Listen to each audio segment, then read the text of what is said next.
Every restless mind that looks calm on the outside is often carrying a storm no one else can see. When the day ends, when the noise disappears, when the world stops demanding your attention, what rises is whatever has been waiting underneath. The fear you kept pushing aside, the thoughts you kept postponing, the pressure to be strong, to be sharp, to have everything under control, and the quiet exhaustion that comes from always being alert, always bracing, always thinking one step ahead. Not because you are broken, but because no one ever taught you how to let the mind become still. Most people were taught how to chase, how to react, how to survive. To keep moving even when the soul is tired. To solve every problem with more effort. To answer fear with tension. To answer uncertainty with overthinking. But there is another way, a calmer way, a deeper way. A way that does not ask you to fight your mind every night, but to understand it, to steady it, to guide it back into silence. The Stoics believed that fear grows when the mind forgets where its power truly lives. They believed that focus returns when you stop scattering your energy across things you cannot control. That peace begins when you stop arguing with every thought that enters your head, and that the strongest person is not the one who never feels fear, but the one who learns how to rest in truth until fear loses its voice. Tonight, that is what these meditations are for. 100 quiet returns to strength, 100 chances to loosen the grip of fear and train the mind toward clarity, 100 moments of stillness to help you sleep with less weight and rise with more power. Because a fearless life does not begin the moment you wake up. It begins in the silence before sleep. And as the mind begins to settle into this quieter space, something subtle starts to appear. The urge to know what comes next. The need to feel prepared. The pressure to have tomorrow already figured out before sleep even arrives. But this is where a different kind of strength is formed, not in knowing, but in allowing. There is a quiet tension that builds when the future feels uncertain, a silent pull to predict, to plan, to control what has not yet happened. It feels responsible, even necessary, but underneath it there is often fear, the fear of being unprepared, the fear of things going wrong, the fear of not being enough when the moment comes, and so the mind keeps working, trying to solve a day that has not even begun. But real courage does not come from controlling tomorrow. It comes from releasing the need to, from understanding that not everything ahead needs to be mapped out tonight. The mind becomes stronger when it stops chasing certainty and starts trusting its ability to respond.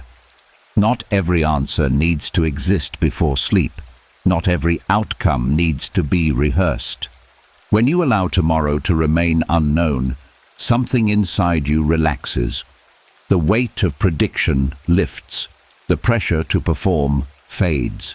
You begin to see that strength is not built in endless preparation, but in quiet confidence. Confidence that whatever comes, you will meet it as you are.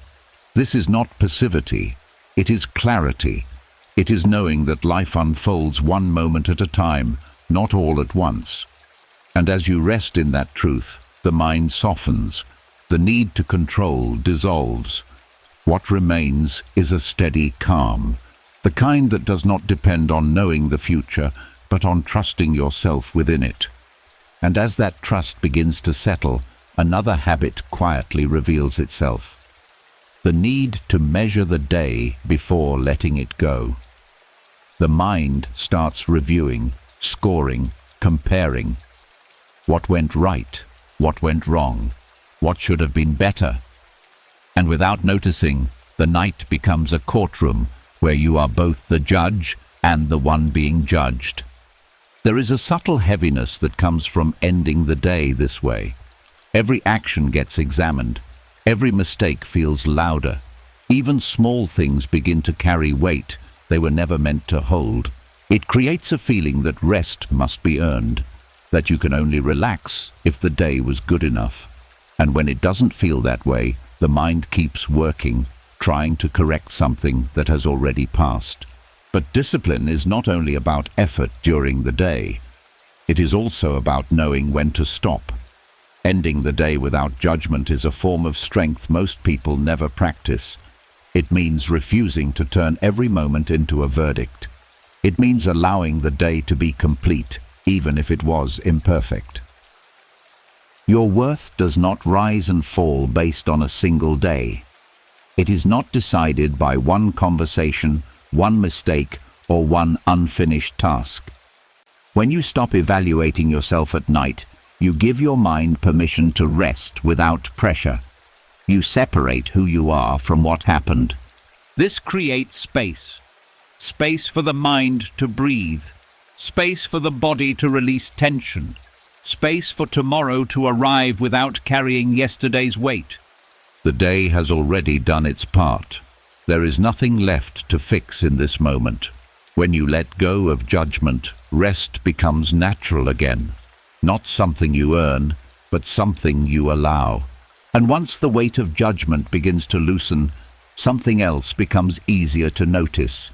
How much of the day is still being carried forward? Not in your hands, but in your mind.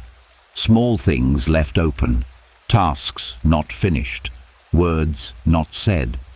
And even when the body is ready to rest, the mind is still holding on, as if the day is not allowed to end yet. There is a quiet tension in unfinished energy. It lingers without asking for permission. It keeps the mind slightly alert, slightly engaged, as if something still needs your attention.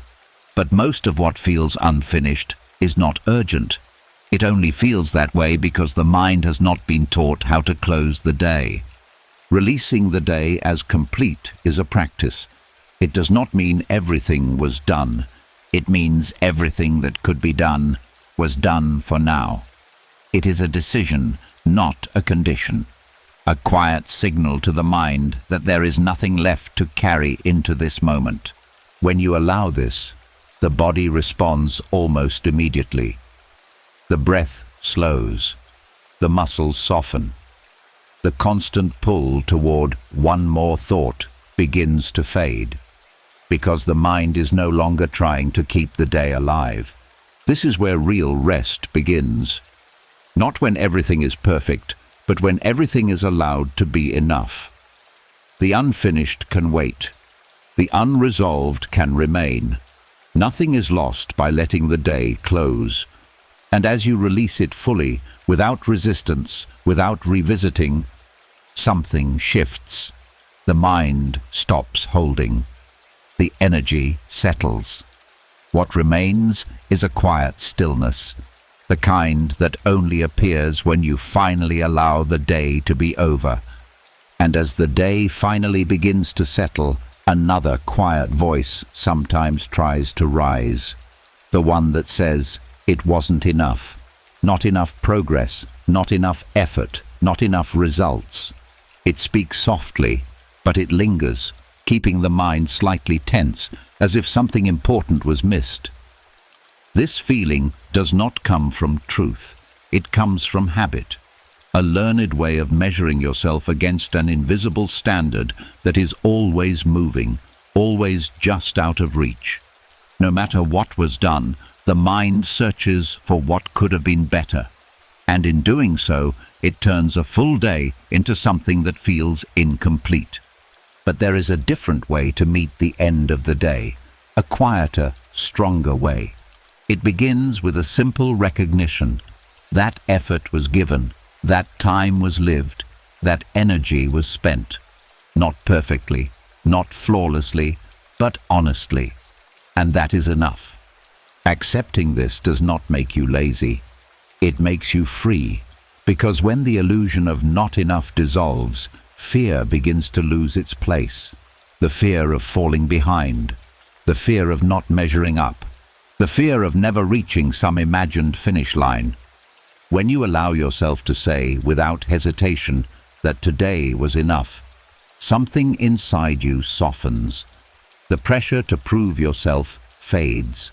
The need to carry the day into the night disappears. You no longer need to defend your effort or justify your pace. This is where fearlessness begins, not in doing more, but in needing less from yourself in this moment. In trusting that growth does not require constant self-criticism. In understanding that rest is not a reward for perfection, but a natural part of being human. And as that understanding settles, the mind becomes quiet again. Not because everything was done, but because everything that mattered was given its place. And as that quiet sense of enough begins to settle, something even more subtle starts to reveal itself. The expectations you never spoke out loud, yet carried all day. The silent standards, the pressure to be better, faster, stronger, more in control. No one asked for it, yet it stayed with you, shaping how you judged each moment. These expectations are often invisible, but their weight is real. They sit beneath your thoughts, quietly influencing how you feel about yourself. They turn ordinary days into something that feels lacking. They make rest feel undeserved. And when night comes, they keep the mind slightly tense, as if something is still required from you. But here is the truth. Not every expectation belongs to you. Some were learned, some were absorbed, some were never meant to be carried this far. And yet the mind holds onto them, believing they are necessary for progress or worth. Letting them go does not mean you stop growing. It means you stop placing pressure where it is no longer needed. It means recognizing that you are allowed to exist without constantly measuring yourself against silent demands. As you release these expectations, something shifts gently. The need to perform fades. The inner tension begins to loosen. You are no longer trying to meet a standard that was never clearly defined. This creates a different kind of space, a softer space, one where the mind is not preparing, not proving, not pushing, just resting, just being. And in that space, sleep becomes easier, because there is nothing left to meet, nothing left to prove, nothing left to carry. Only a quiet presence, free from the weight of expectations that were never truly yours. And as those quiet expectations begin to fall away, another pattern becomes easier to see. The habit of stepping into tomorrow before it even arrives. The mind starts preparing, replaying, predicting. Conversations are rehearsed. Outcomes are imagined. Every detail is arranged in advance, as if thinking it through enough times will make it easier to control. It feels useful at first. It feels like preparation. But over time, it becomes a loop. The same scenes repeated, the same outcomes adjusted, the same energy spent on moments that have not happened. And instead of creating calm, it keeps the mind alert, slightly tense, unable to fully rest. The truth is, tomorrow does not need to be lived tonight. It will arrive on its own, one moment at a time. And no amount of mental rehearsal can guarantee how it will unfold. Most of what is imagined never happens the way it was pictured. Yet the mind continues, trying to create certainty where none exists. There is a quiet calm that appears when this cycle is allowed to stop, when you no longer step ahead but remain where you are. The need to prepare every detail begins to fade. The pressure to get it right before it begins disappears. You begin to trust something deeper. Not the plan, not the prediction, but your ability to meet whatever comes. That trust replaces the need to rehearse. And as the mind lets go of tomorrow, it returns to the present. The breath becomes steady, the body softens, the constant forward pull dissolves. What remains is stillness, the kind that only comes when you stop trying to live a day that has not yet begun. And as the mind slowly releases tomorrow, another layer begins to loosen, the need to carry a plan into sleep. The quiet belief that you must organize, structure, and prepare before you can finally rest, as if clarity only comes from holding everything together. It seems responsible. It feels like control, but beneath it there is tension, a subtle pressure to make sure nothing is missed, nothing is left uncertain, and because of that, the mind stays slightly active, slightly alert, never fully letting go. But there is a deeper kind of strength, one that does not rely on having everything mapped out. Entering sleep without a plan is not carelessness, it is trust. Trust that life does not need to be managed every second. Trust that what matters will meet you when it needs to. When you release the plan, something inside you softens. The need to hold everything together begins to fade. You are no longer organizing the future or arranging outcomes in your head. You are simply allowing the day to end as it is. This creates space. A quiet, open space where the mind is not trying to lead, not trying to control, just resting. And in that space, the body responds. The breath deepens. The tension unwinds. The constant sense of responsibility begins to dissolve. You start to feel something rare, a calm that is not built on certainty, but on surrender.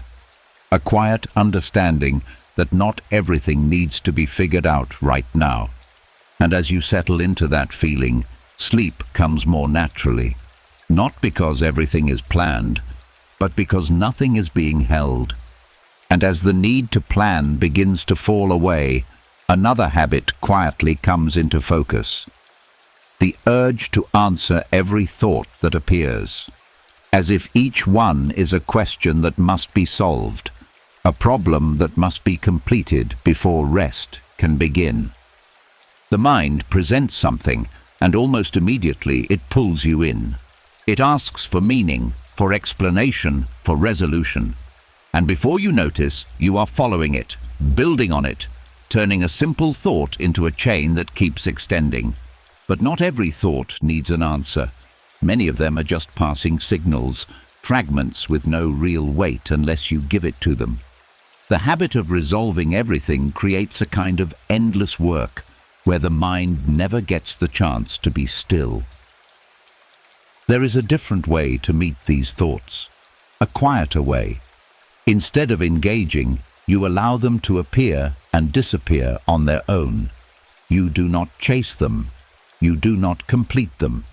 You simply let them pass without finishing the story.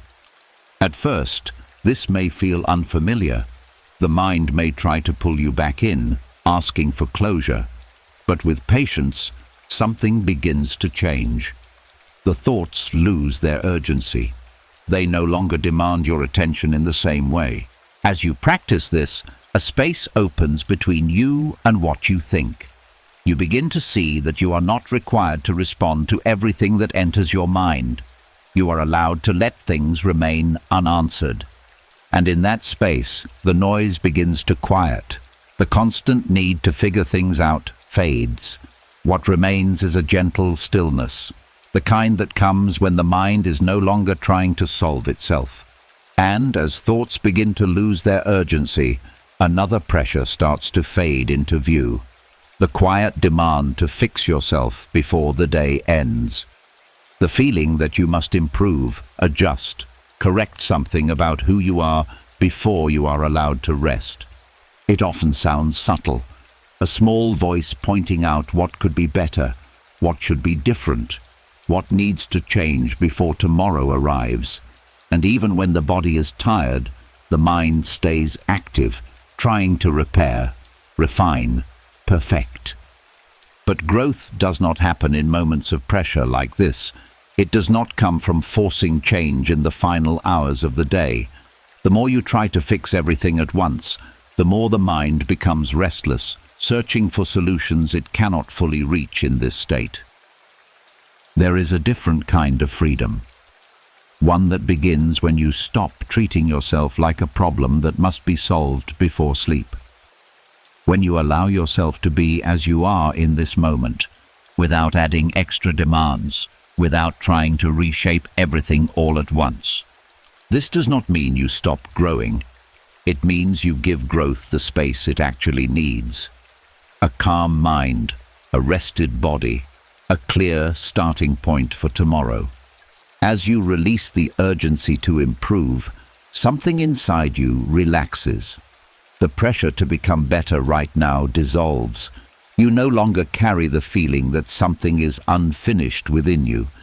You begin to see that you are allowed to rest without earning it through self-correction. That change happens over time, not in one night. And as that understanding settles, the mind softens again. Not because everything is fixed, but because nothing needs to be fixed in this moment. And as the pressure to fix yourself begins to fall away, something deeper starts to rise. A quiet space that was always there, but often covered by noise. The constant thinking, reacting, adjusting begins to slow, and in its place, there is silence. Not emptiness, but presence. Most people are uncomfortable here. When there is no distraction, no internal dialogue, no need to explain or prove anything, the mind looks for something to hold on to. It reaches for thoughts, for activity, for movement. Because it has been trained to believe that confidence comes from doing, from speaking, from controlling. But there is another kind of confidence, one that does not need to announce itself. It grows in stillness. When you allow the mind to be quiet, without forcing it to produce something, you begin to feel a different kind of strength, one that is not built on constant effort, but on stability. A steady presence that does not depend on circumstances. This silence is not weakness. It is clarity without noise. It is knowing without needing to explain. It is the absence of inner conflict. As you rest in this stillness, something shifts. The need to react fades. The need to prove softens. You are no longer pulled in every direction by passing thoughts or external pressure. This is where internal authority begins to form. Not from control, but from calm awareness. You start to trust your own presence without needing constant validation from action or thought. And in that quiet, confidence becomes natural. Not something you build forcefully, but something that emerges when nothing inside you is fighting for attention. A steady, grounded calm, the kind that stays even when everything else moves. And as that quiet confidence begins to take shape, another belief starts to loosen. The idea that you must feel ready before you can rest, before you can move forward, before you can face what comes next. The mind searches for a signal, a moment where everything feels aligned, certain, prepared. But that moment rarely comes. Instead, there is often hesitation, a feeling that something is missing, that more thinking is required, that more preparation is needed before you can finally settle. And because of that, the mind stays active, waiting for a sense of readiness that keeps moving further away. The truth is simple. Readiness is not something you arrive at. It is something you move through. No amount of thinking can fully prepare you for what has not yet happened. Life does not wait for you to feel completely certain. It unfolds, and you meet it as you are, not perfectly prepared, but present. When you let go of the need to feel ready, something inside you relaxes. The pressure to reach a perfect state disappears. You no longer hold yourself in place, waiting for a feeling that may never come. This creates a different kind of calm, one that does not depend on certainty, one that allows you to rest without needing to resolve everything first. You begin to trust that you will respond when the moment arrives, that you do not need to carry tomorrow in order to meet it.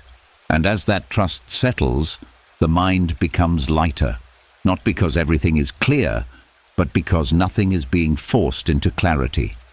What remains is a quiet openness, the kind that comes when you stop waiting to be ready and simply allow yourself to be. And as the need to feel ready begins to fade, another pattern gently comes into view. The habit of preparing for every possible outcome. The mind moves ahead, building scenarios, adjusting responses, trying to cover every direction life might take.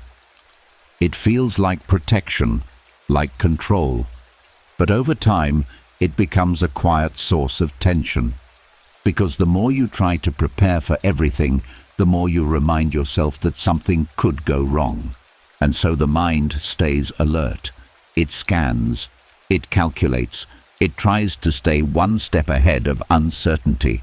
But in doing this, it never truly rests. It carries tomorrow in fragments, scattered across imagined situations that may never happen.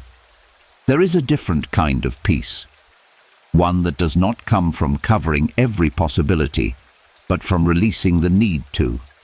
Not everything needs to be predicted. Not everything needs a response before it begins. Life unfolds in ways that no plan can fully capture, and most of what the mind prepares for never arrives as expected. When you allow yourself to stop preparing for every outcome, something shifts quietly. The constant scanning slows. The need to control softens. You are no longer holding on to imagined futures. Instead, you return to something steady, the present moment, the breath, the stillness. This is not neglect. It is surrender. Not giving up, but letting go of what was never yours to manage in advance. And in that surrender, anxiety begins to loosen its grip, because the mind is no longer trying to solve what does not exist yet. What remains is a calm presence, the kind that trusts in its ability to meet life as it comes, without needing to rehearse every step before it begins. And as the need to prepare for every outcome begins to soften, another quiet tension starts to reveal itself. The need to fully understand everything before you can rest. The mind keeps searching for clarity, trying to connect every detail, trying to make sense of every feeling, every situation, every unanswered question. It feels necessary, it feels like progress, but often it becomes a loop, because not everything can be understood all at once. Some things remain unclear for a reason, not because something is wrong, but because they are still unfolding. And when the mind pushes for immediate clarity, it creates pressure where patience is needed. There is a different kind of power, one that comes from allowing things to remain incomplete. When you accept that you do not need all the answers right now, something inside you relaxes. The need to figure everything out begins to fade. You stop forcing connections, stop chasing explanations that are not ready to appear. This does not mean you stop seeking understanding. It means you stop demanding it on your timeline. You begin to trust that clarity arrives when the mind is quiet, not when it is pushing. That insight comes naturally when space is allowed, not when it is forced. As you rest in this acceptance, the mind becomes lighter. The constant questioning slows. The need to resolve every uncertainty dissolves. And in that space, there is calm. Not because everything is understood, but because nothing is being forced into understanding. What remains is a quiet openness, the kind that allows life to reveal itself gradually, without pressure, without urgency. And as the need to understand everything begins to settle, another pattern quietly steps forward: the habit of replaying conversations. The mind returns to what was said, what was not said, what could have been said differently. It rewinds moments, adjusts responses, builds new versions of the same interaction as if something can still be changed. It feels automatic, almost harmless, but it carries a quiet weight. Because every replay keeps the moment alive. The body may be here, ready to rest, but the mind is still there, inside a conversation that has already ended. And the more it revisits, the more energy it gives to something that no longer exists. There is a discipline in choosing to stop this, not by force, not by pushing thoughts away, but by recognizing that the moment has passed, that nothing said can be unsaid, that nothing unsaid needs to be completed right now. When you refuse to replay interactions, you begin to take your attention back. The mind no longer loops through the same scenes, searching for a better version of what already happened. This creates space, a quiet distance between you and the past. You begin to see that most of these mental conversations are not solving anything. They are simply extending something that is already complete. As you let them go, the tension begins to release. The constant revisiting fades.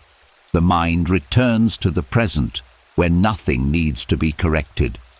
And in that return, there is calm. Not because every interaction was perfect, but because none of them need to be carried into this moment. What remains is stillness, the kind that comes when you allow conversations to end, not only in reality, but within yourself as well. And as those conversations begin to quiet, another urge gently reveals itself: the need to close everything before the night ends, to tie every loose end, to settle every feeling, to reach a point where nothing is left open. The mind searches for a sense of completion, as if rest depends on it. But life does not always offer clean endings. Some things stay unfinished. Some answers take time. Some emotions do not resolve in a single day. And when the mind insists on closure before sleep, it creates tension where patience is needed. It keeps reaching, keeps searching, trying to force an ending that is not ready to exist. There is a different kind of strength, one that allows things to remain open. Not everything needs to be concluded tonight. Not every feeling needs to be fully understood. Not every situation needs a final answer before you rest. When you stop seeking closure in this moment, something inside you loosens. The pressure to finish everything fades. The need to force resolution softens. You begin to trust that what is open can stay open without harming you. This is not avoidance. It is acceptance. It is understanding that life unfolds over time, not all at once. That some things settle quietly, without effort, when you give them space. As you allow this, the mind becomes lighter. It no longer tries to pull everything into completion. It rests in the middle, without resistance. And in that space, there is peace. Not because everything is resolved, but because nothing is being forced to resolve. What remains is a steady calm, the kind that holds even when things are unfinished, even when the story is still continuing. And as the need for closure begins to soften, another layer becomes easier to notice: the pull toward emotional extremes. The mind moves quickly between highs and lows, attaching meaning to every feeling, amplifying every reaction. A small shift becomes a strong emotion. A passing thought becomes something heavy. It happens quietly, almost automatically. But over time, it keeps the inner world unstable. Because when every feeling is followed, every emotion is believed, the mind never settles. It keeps reacting, adjusting, rising and falling without pause. There is a different kind of calm, one that does not depend on eliminating emotion, but on stepping back from it. Emotional neutrality is not coldness. It is not suppression. It is the ability to feel without being pulled, to notice without attaching, to allow emotions to exist without turning them into something larger than they are. When you practice this, something begins to shift. The intensity softens. The need to react fades. You are no longer moving with every internal wave. Instead, you remain steady. You begin to see that emotions come and go, like changes in the weather. They are real, but they are not permanent, and they do not need to define your state. As you rest in this awareness, the mind becomes quieter. It is no longer caught between extremes. It is not chasing what feels good or resisting what feels uncomfortable. It simply observes. And in that observation, there is calm. Not because nothing is felt, but because nothing is being exaggerated. What remains is balance. A quiet, grounded stillness that holds no matter what passes through. And as that steady balance begins to settle, something even more subtle starts to loosen. The quiet habit of rehearsing who you think you must be. The mind begins to shape versions of yourself for tomorrow. How you should act, how you should respond, how you should appear to others. A constant adjustment, as if your identity must be prepared in advance. It feels natural, almost necessary. But it creates a hidden pressure, because the more you rehearse who you should be, the further you move from simply being. You carry expectations about yourself into moments that have not even begun. You try to fit into a version that feels controlled, acceptable, safe. And in doing so, the mind stays active, shaping, correcting, refining. There is a different kind of freedom. One that begins when you stop preparing an identity. You are not required to decide who you must be before the moment arrives. You are allowed to meet life as you are, without forcing yourself into a role. When you let go of this rehearsal, something inside you relaxes. The pressure to perform fades. The need to control how you will appear disappears. You begin to trust that who you are does not need constant adjustment, that your response will come naturally, without being scripted in advance. This does not create confusion. It creates ease. You are no longer holding on to a fixed image. You are open, flexible, present. And in that openness, the mind becomes quiet again, not because you have defined yourself, but because you no longer need to. What remains is a simple presence, free from the weight of becoming something, free to just be. And as that need to shape who you must be begins to fade, another quiet habit comes into view. The urge to explain yourself, even when no one is asking. The mind builds silent arguments, justifies decisions, defends actions that have already passed, as if somewhere someone is watching, and you must be ready to prove that you were right. It happens so quickly you barely notice. A thought appears, and immediately the mind begins to respond. This is why I did that.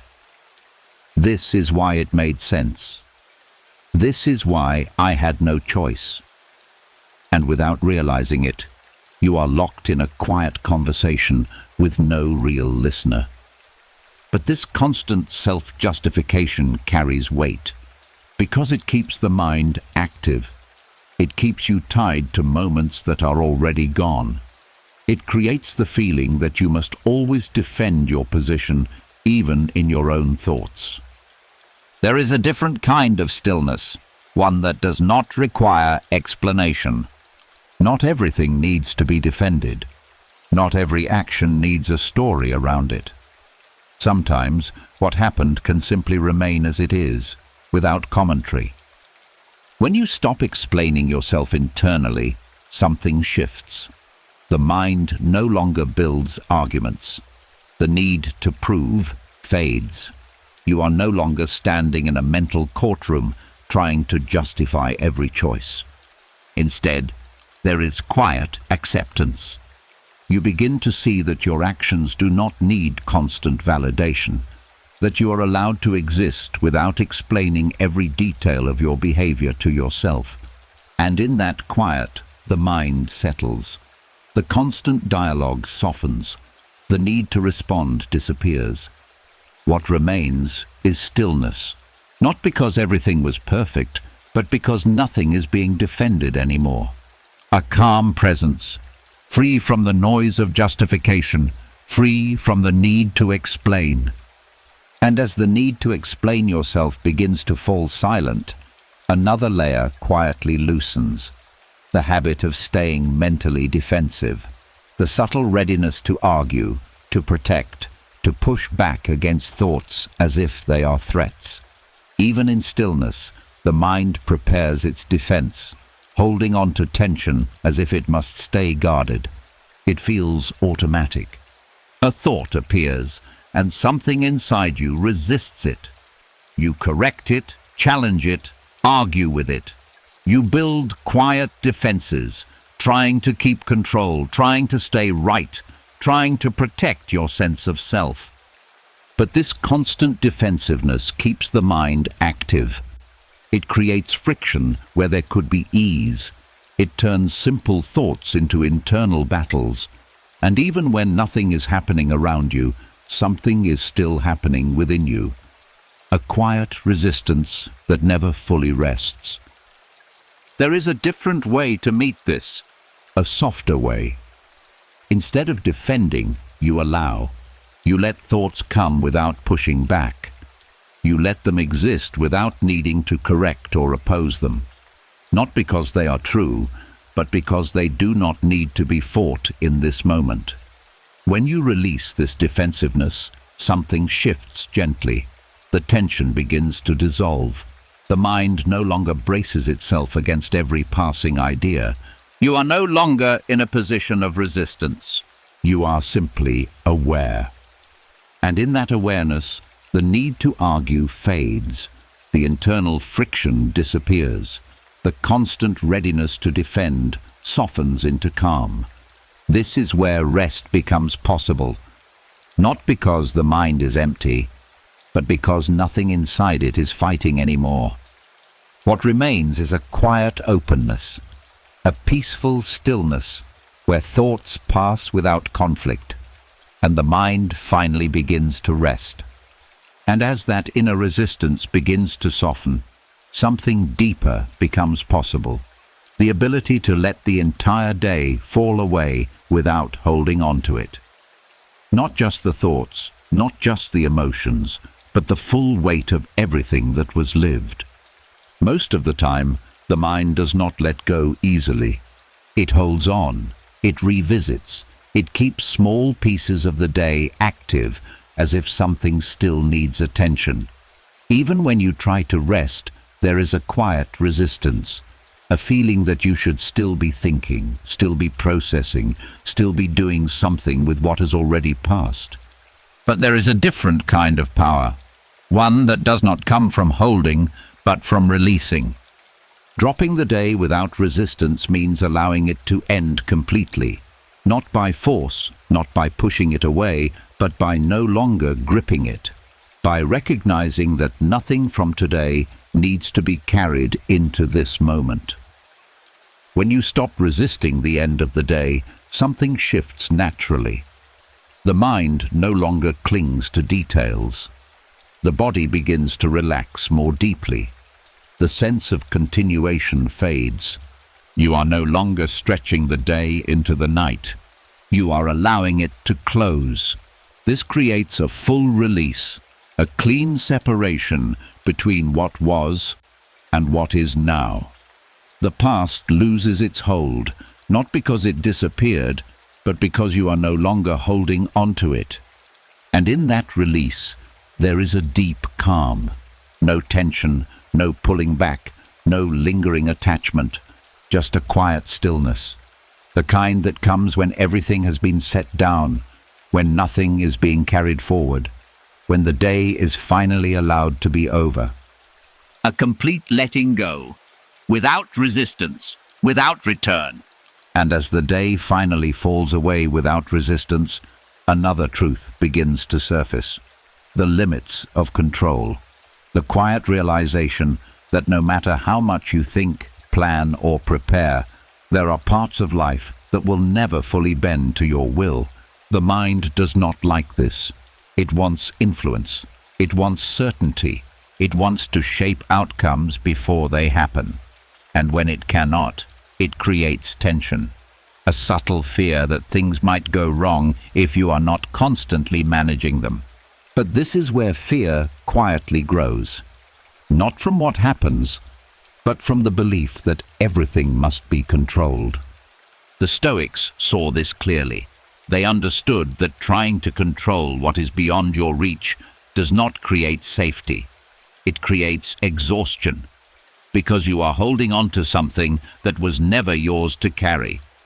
There is a different kind of fearlessness, one that begins when you accept these limits, not as defeat, but as clarity. When you recognize that outcomes are not fully yours to decide, something inside you relaxes. The constant need to manage every possibility begins to fade. The pressure to make everything turn out a certain way softens. You are no longer tied to results. You begin to place your energy where it actually belongs, in your actions, your presence, your response, the only space that is truly within your reach. And in doing so, fear begins to lose its grip, because fear depends on control. It feeds on the idea that something must go a certain way for you to be okay. But when you release that idea, when you accept that not everything needs to follow your expectation, a quiet freedom appears. You are no longer waiting for outcomes to feel at ease. You are already at ease within yourself. And in that space, there is calm, a grounded, steady calm that does not rise and fall with what happens outside of you. A calm that remains, even when life moves in ways you did not plan. And as the grip on control begins to loosen, another quiet truth comes forward. That much of life will remain unfinished for longer than you expect. Situations without clear answers, paths without final direction, moments that do not close the way you hoped they would. The mind resists this. It wants resolution. It wants things to make sense, to come together, to reach a clear end. And when that does not happen, it keeps searching, revisiting, trying to force completion where none is ready. But this creates a quiet strain, because life does not move in perfect endings. Some things stay open, some questions take time, some chapters do not close neatly before the next one begins. And when you expect everything to resolve quickly, the mind stays restless, waiting for a sense of closure that keeps slipping away. There is a discipline in allowing this. Not pushing for answers, not demanding clarity, not trying to rush what is still unfolding. When you let life remain unresolved, something inside you steadies. The need to force conclusions fades. The pressure to figure it all out softens. You begin to see that not everything unfinished is a problem. Some things are simply in progress.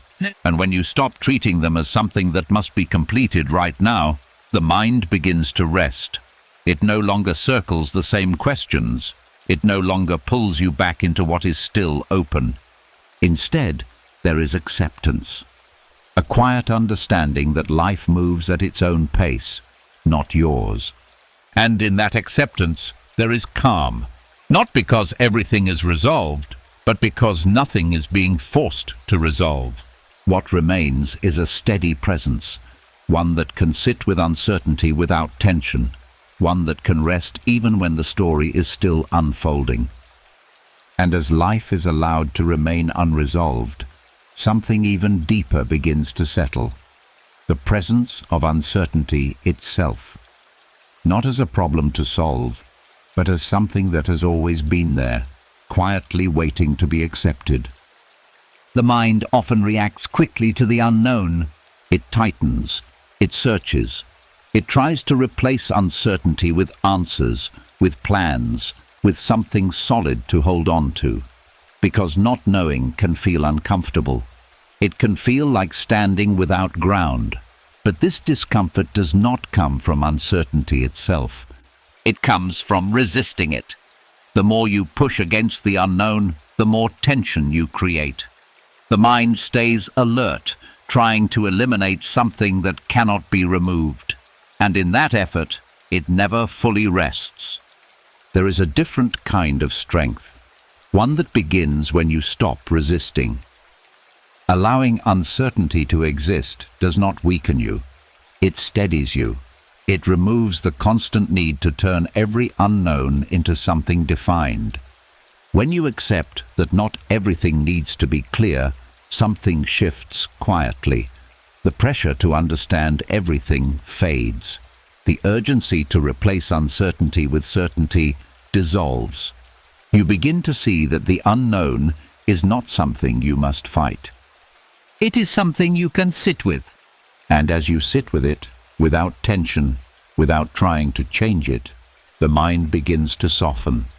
The need to grasp fades. The constant searching slows. What remains is a calm presence, one that does not depend on having all the answers. A quiet stability, the kind that holds even when nothing is certain, even when the path is not fully visible. And in that stillness, the unknown loses its weight, not because it disappeared, but because you are no longer resisting it. And as the unknown begins to lose its weight, another quiet shift becomes possible. The realization that not everything that appears in your mind needs a response. Not every thought requires movement. Not every feeling demands action. Yet the mind has been trained to react, to fix, to respond quickly, as if stillness is a form of neglect. There is a subtle urgency that builds from this habit, a constant sense that something must be done, even when nothing is truly required. A thought appears, and the mind moves toward it. A feeling rises, and the body tightens as if preparing to handle it. This creates a quiet restlessness, a state where the mind never fully settles because it is always waiting for the next thing to address. But most of what appears is not a call to act. It is simply passing through. When you begin to see this clearly, something inside you starts to slow down. The automatic reaction weakens. The need to respond immediately begins to fade. You realize that presence does not mean constant engagement, that awareness does not require action. There is a calm that comes from this understanding, a deeper calm than anything created by solving or fixing. It begins when you allow things to exist without stepping in. A thought can rise, and you do nothing. A feeling can pass, and you remain still. A question can appear, and you let it remain unanswered. At first, this may feel unfamiliar. The mind may try to pull you back into activity. It may suggest that you are ignoring something important, but with patience, you begin to notice something important in return. Nothing collapses. Nothing breaks. Most things simply move on their own. This is where urgency begins to dissolve. You are no longer rushing to respond, no longer trying to keep everything under control. no longer treating every internal movement as something that needs your attention. Instead, you begin to trust the natural flow of things. You begin to see that not everything needs your involvement to resolve. This trust creates space, and in that space, the mind begins to rest. The constant pressure to do something softens. The background tension fades. You are no longer leaning forward, ready to react at every moment. You are simply here, steady, present, unmoved.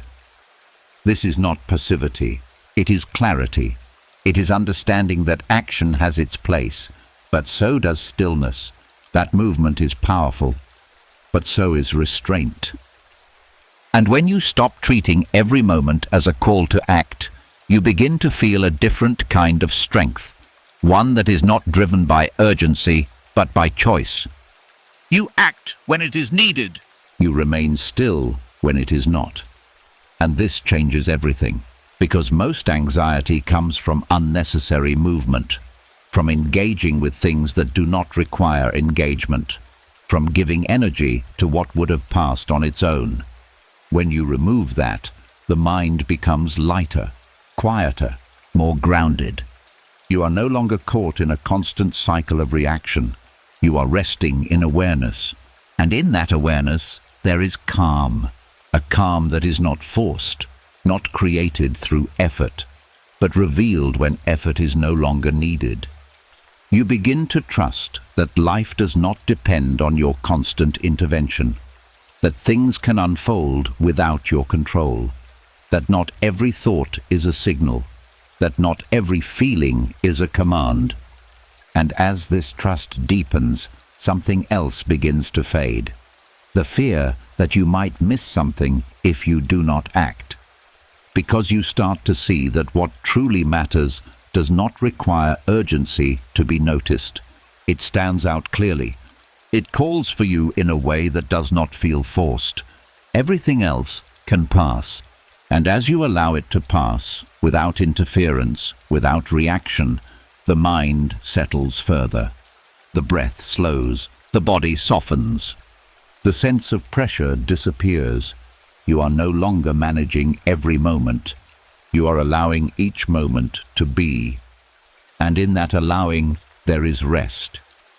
A quiet, steady rest. The kind that comes when nothing inside you is rushing forward, when nothing is pulling you into action unnecessarily.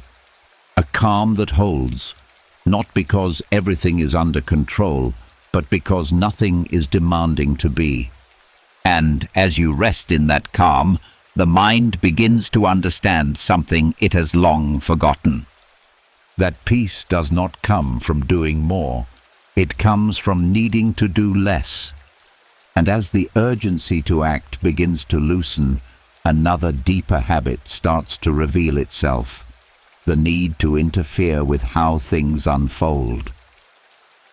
The quiet belief that if you do not step in, adjust, correct, or guide every outcome, something will go wrong. So the mind stays involved, watching closely, trying to influence what happens next, even when it has already done its part. This habit is subtle. It does not always feel like control. Sometimes it feels like care, sometimes it feels like responsibility, but beneath it, there is often a quiet discomfort with allowing things to move on their own, a hesitation to step back, a feeling that your presence is still required even when the moment has passed. But not everything needs your continued involvement. Once an action is taken, once a word is spoken, once a decision is made, there is a point where the rest no longer belongs to you. And when you continue to interfere beyond that point, the mind remains tied to something that should have already been released. This creates tension. Because you are trying to influence what is no longer in your hands. The Stoics understood this clearly. They knew that your role ends with your effort, that what follows is shaped by forces beyond your control, and that peace comes not from managing the result, but from trusting the process once your part is complete. When you begin to let consequences unfold naturally, something shifts quietly inside you. The need to monitor fades. The urge to correct weakens. You are no longer standing over every outcome, trying to adjust it as it forms. Instead, you step back, not in neglect, but in trust. You begin to see that life has its own movement, that outcomes are not always improved by your interference, that sometimes stepping away creates more clarity than stepping in. At first, this may feel unfamiliar. The mind may try to return, to check, to reconsider, to adjust what has already been set in motion. But as you stay with this practice, something becomes clear. Most things settle on their own. Most consequences unfold in ways that do not require your constant involvement. And the more you allow this, the more the mind begins to rest, because it is no longer holding on to what comes next. It is no longer trying to shape every detail of what follows. It is simply allowing. This creates a different kind of freedom. You are no longer tied to outcomes. You are no longer carrying the weight of results. You are grounded in your actions and at ease with what follows. This does not make you passive. It makes you clear. You act when action is needed. You release when action is complete. And in that release, there is calm. A steady, quiet calm that comes from knowing your role has been fulfilled. You begin to trust that what is meant to unfold will unfold, with or without your constant attention. And as this trust deepens, something else begins to fade. The fear that things must go a certain way for you to be at ease. Because you are no longer waiting for outcomes to feel settled. You are already settled, right here, right now. This is where the mind begins to soften even further. The constant checking disappears. The need to revisit fades. The energy that was tied to future results returns to the present. And in that return, there is stillness. A stillness that is not dependent on how things turn out. A stillness that remains, even while life continues to move. You are no longer standing in front of the outcome, trying to shape it. You are standing within yourself, steady, grounded, at ease. And from this place, something powerful becomes clear. You were never meant to control everything that follows your actions. You were only meant to act, and then let go. And as you let go completely, without pulling back, without interference, the mind finally rests. Not because everything is certain, but because nothing is being forced. A quiet acceptance, a deep release, a calm that comes from allowing life to move as it will, without needing to guide every step. And in that calm, there is freedom. And as you begin to trust that outcomes can unfold without your constant involvement, another quiet habit starts to lose its hold. The tendency to anticipate problems before they exist. The mind moves ahead, scanning for what could go wrong, building small warnings, preparing for situations that have not even taken shape yet. It feels like caution. It feels like intelligence. But over time, it becomes a quiet source of anxiety, because when you anticipate problems, you are living in imagined difficulty. You are stepping into scenarios that have not happened, carrying the weight of outcomes that may never arrive. The body reacts as if something is already wrong. The breath tightens. The mind stays alert, preparing for something that is not here. This is how preemptive anxiety forms. Not from reality, but from anticipation. The Stoics approached this differently. They did not deny that challenges could arise, but they refused to live inside them before they existed. They understood that thinking about problems in advance does not remove them. It only brings them into the present where they do not belong. When you stop anticipating problems, something shifts gently. The constant scanning slows. The need to prepare for every negative possibility begins to fade. You are no longer walking ahead of yourself, trying to manage what has not yet appeared. Instead, you return to where you actually are. This moment, this breath, this stillness, and in this place, there is no problem. There is nothing to fix, nothing to prevent, nothing to defend against, only presence. At first, the mind may resist this. It may try to convince you that anticipating problems is necessary, that it keeps you safe, that it makes you prepared. But as you stay with this practice, something becomes clear. Most of what you anticipate never happens. And when something does arise, it rarely unfolds the way you imagined. You begin to see that your strength does not come from predicting problems. It comes from meeting them when they actually appear. Not before, not during imagined scenarios, but in the real moment. This realization changes how the mind moves. You stop carrying unnecessary weight. You stop living inside possible difficulties. You allow life to approach you naturally without stepping ahead of it. And in doing so, the body begins to relax. The tension that came from constant anticipation dissolves. The breath deepens. The sense of urgency fades. You are no longer preparing for something that is not here. You are resting in what is. This creates a different kind of freedom, a quiet, steady freedom. You are no longer controlled by what might happen.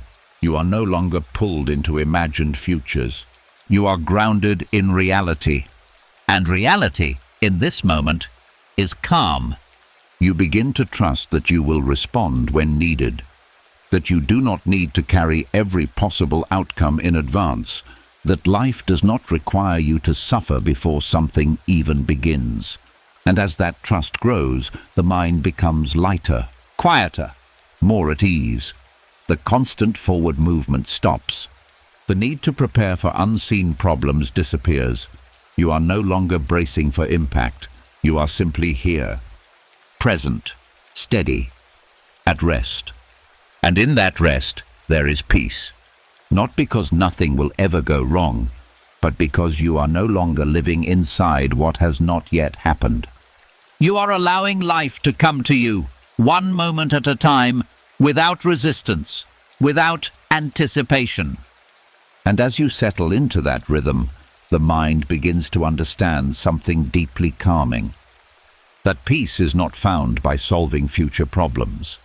It is found by not creating them before they exist. And in that understanding, the weight lifts, the noise fades, the night becomes quiet again. A quiet that holds you gently, without fear, without tension, just stillness.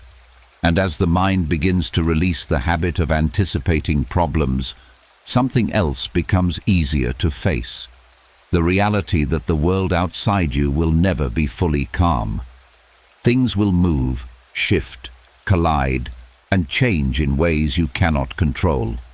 People will act in ways you did not expect. Situations will unfold without your permission. And at times, it may feel like everything around you is unsettled. This is where many minds begin to tighten again.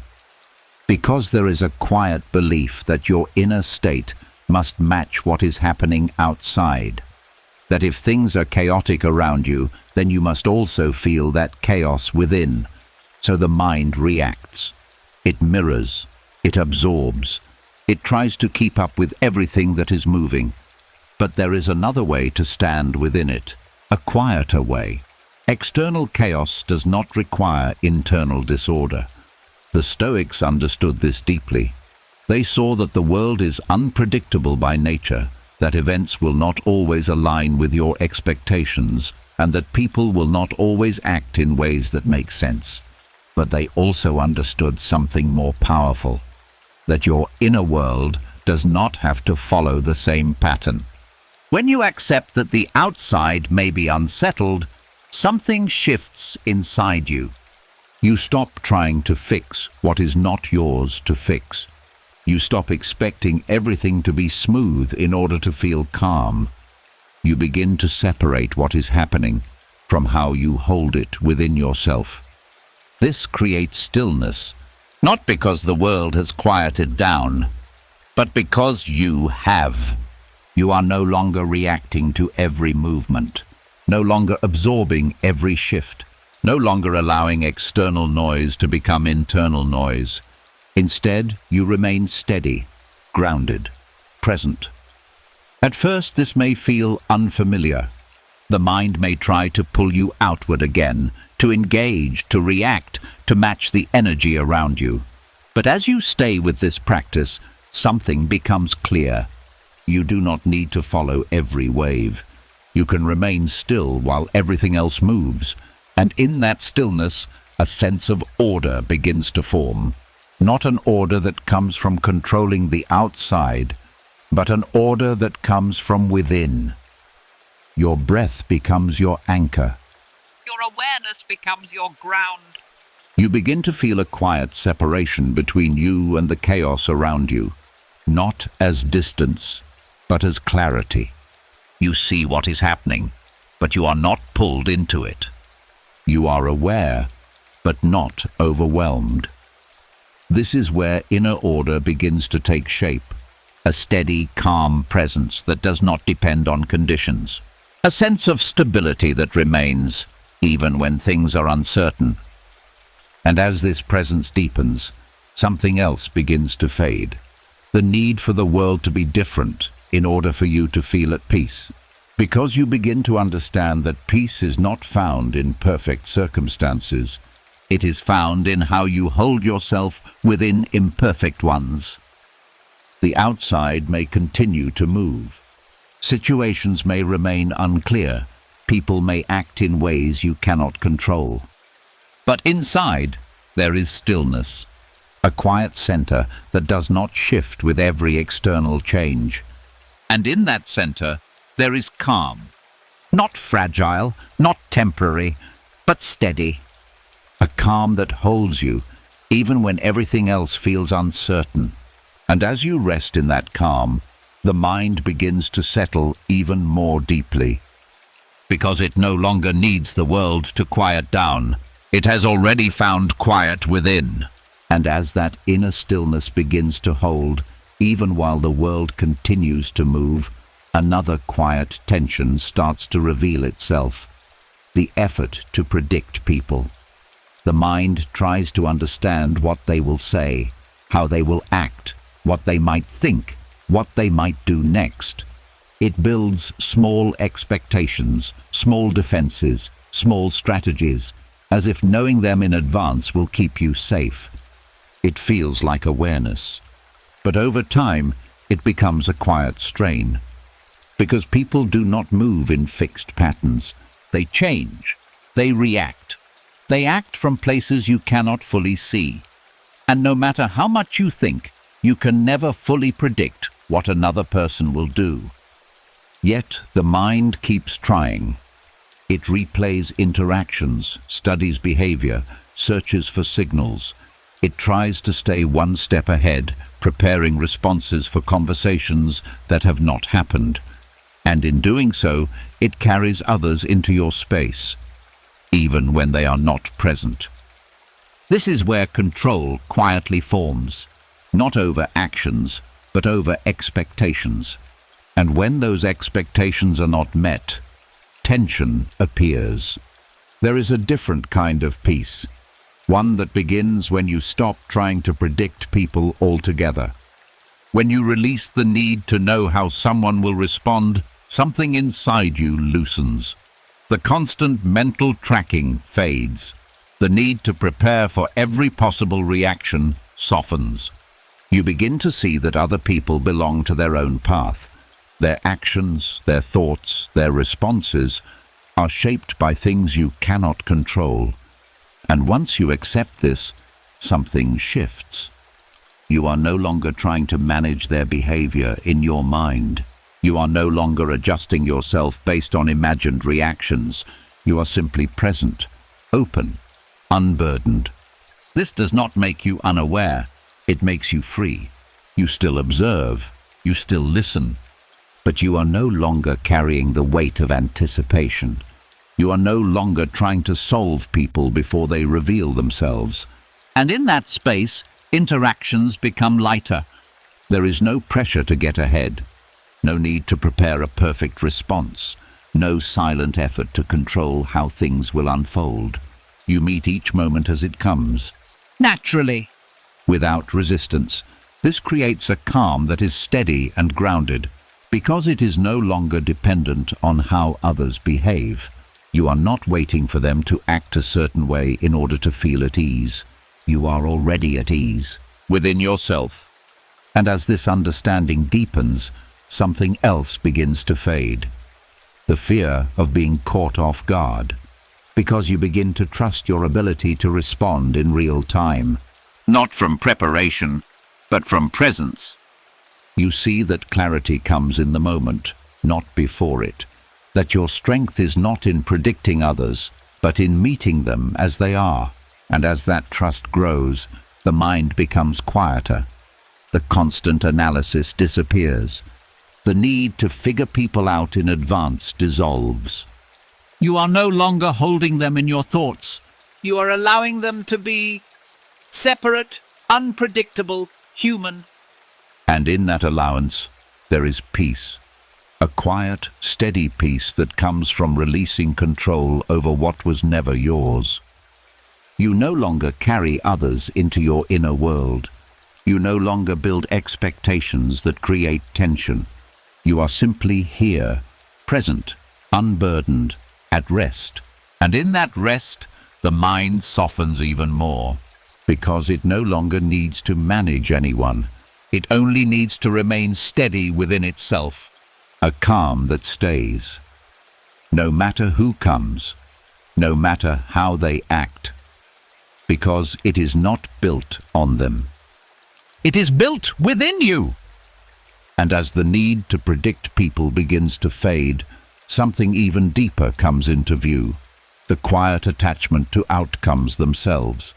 Not just what others will do, but how everything must turn out.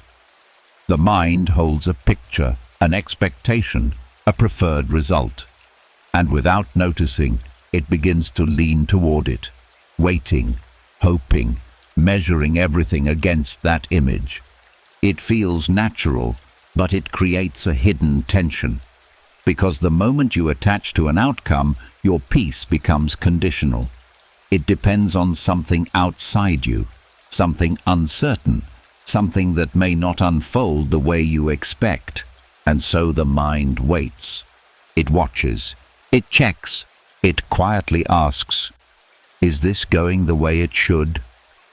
This is where rest disappears. Because you are no longer here, you are leaning forward, toward a result that has not yet arrived. The Stoics saw this clearly. They understood that your role is in the effort, not in the result. That once an action is taken, what follows belongs to forces beyond your control, and that holding on to outcomes does not improve them. It only binds you to them. There is a discipline in letting go of this, not just in words, but in practice, in choosing, moment by moment, to release the need for things to turn out a certain way. When you do this, something shifts quietly. The mind stops leaning forward. The waiting fades. The constant checking disappears. You are no longer measuring reality against expectation. You are simply allowing it to be. At first, this may feel uncomfortable. The mind may search for something to hold on to. It may try to return to its familiar habit of tracking results. But as you stay with this practice, something becomes clear. You do not lose anything by letting go, You gain freedom. because you are no longer tied to what happens next. You are grounded in what is happening now.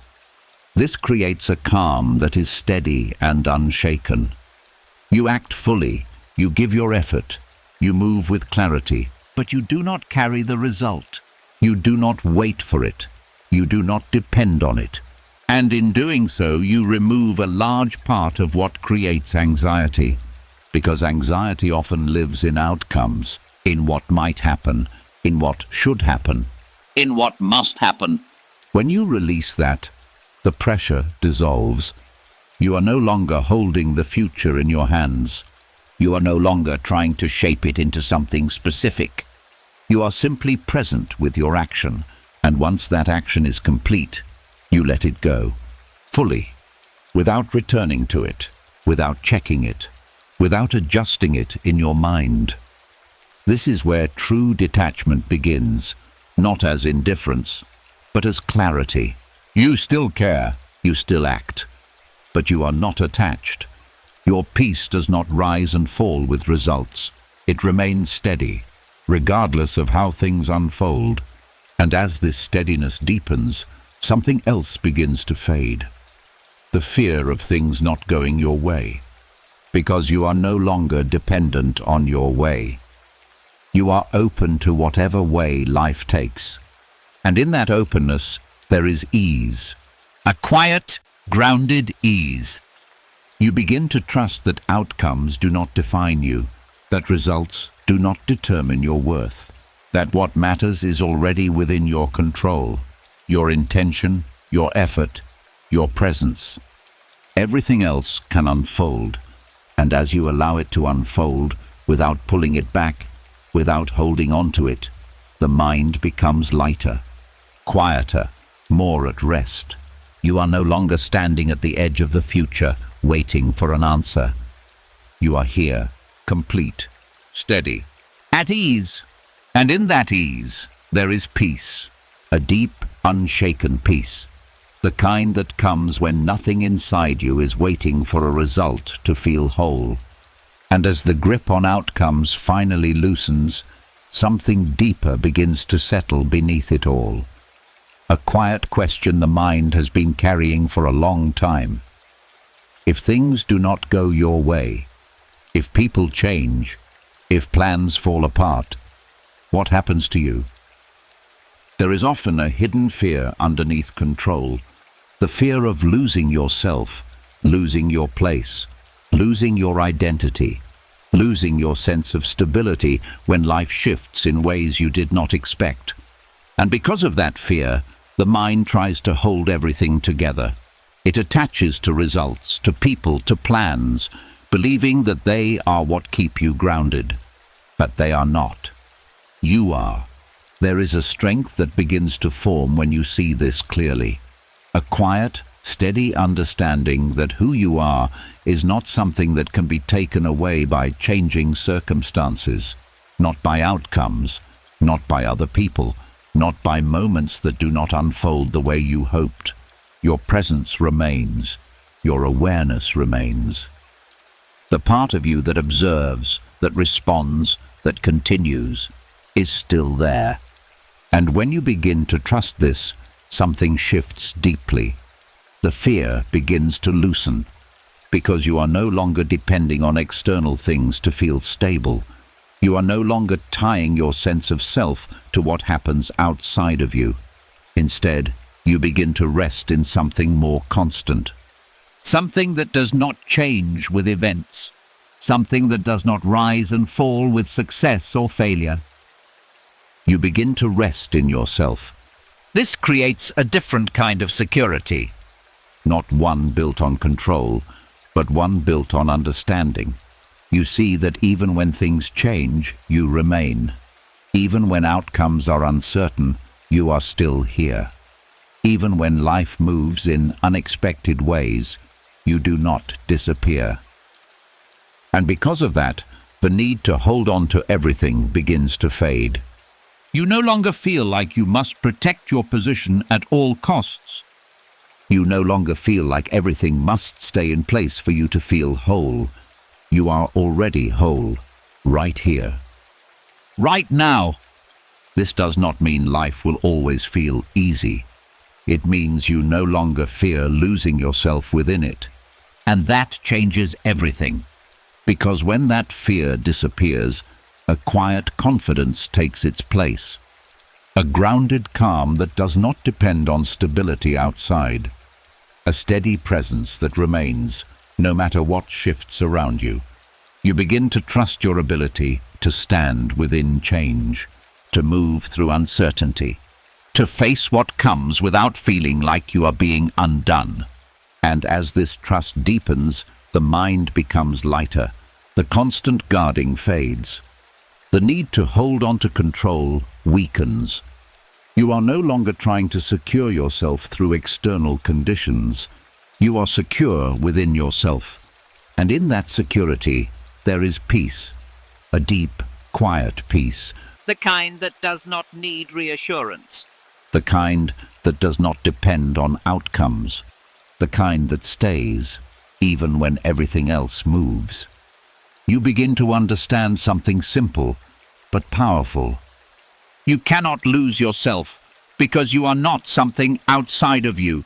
You are the one who remains. The one who observes, the one who continues. And as you rest in that understanding, without resistance, without fear, the mind finally settles. Not because everything is certain, but because you are. And as that inner security begins to take root, something else quietly comes into view. The way the mind still holds on to how it is seen by others. Even in stillness, even when the day has ended, there can be a lingering awareness of perception, what they think, how you appeared, whether you were understood, respected, accepted. It is subtle, but it carries weight, because when your mind holds on to how others see you, it never fully returns to itself.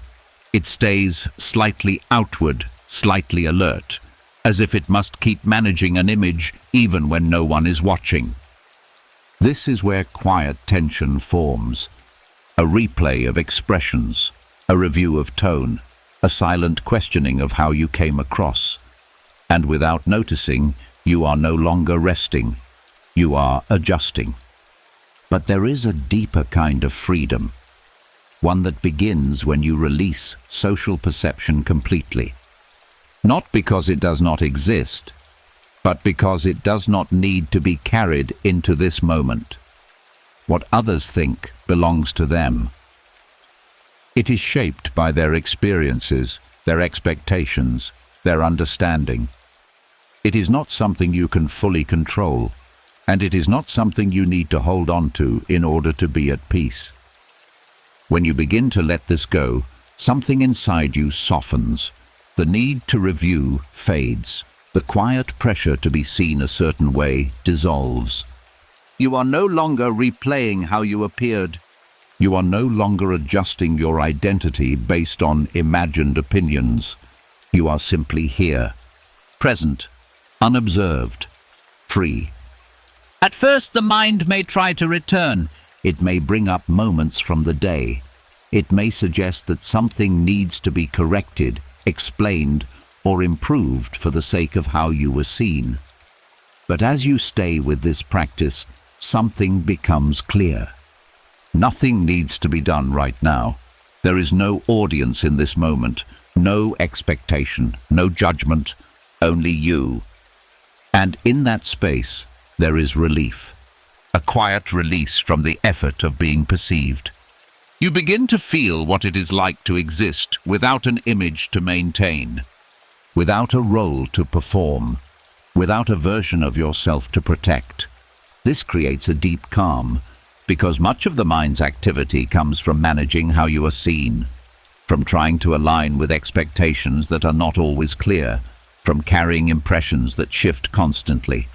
When you drop all of that, the mind becomes lighter, quieter, more grounded.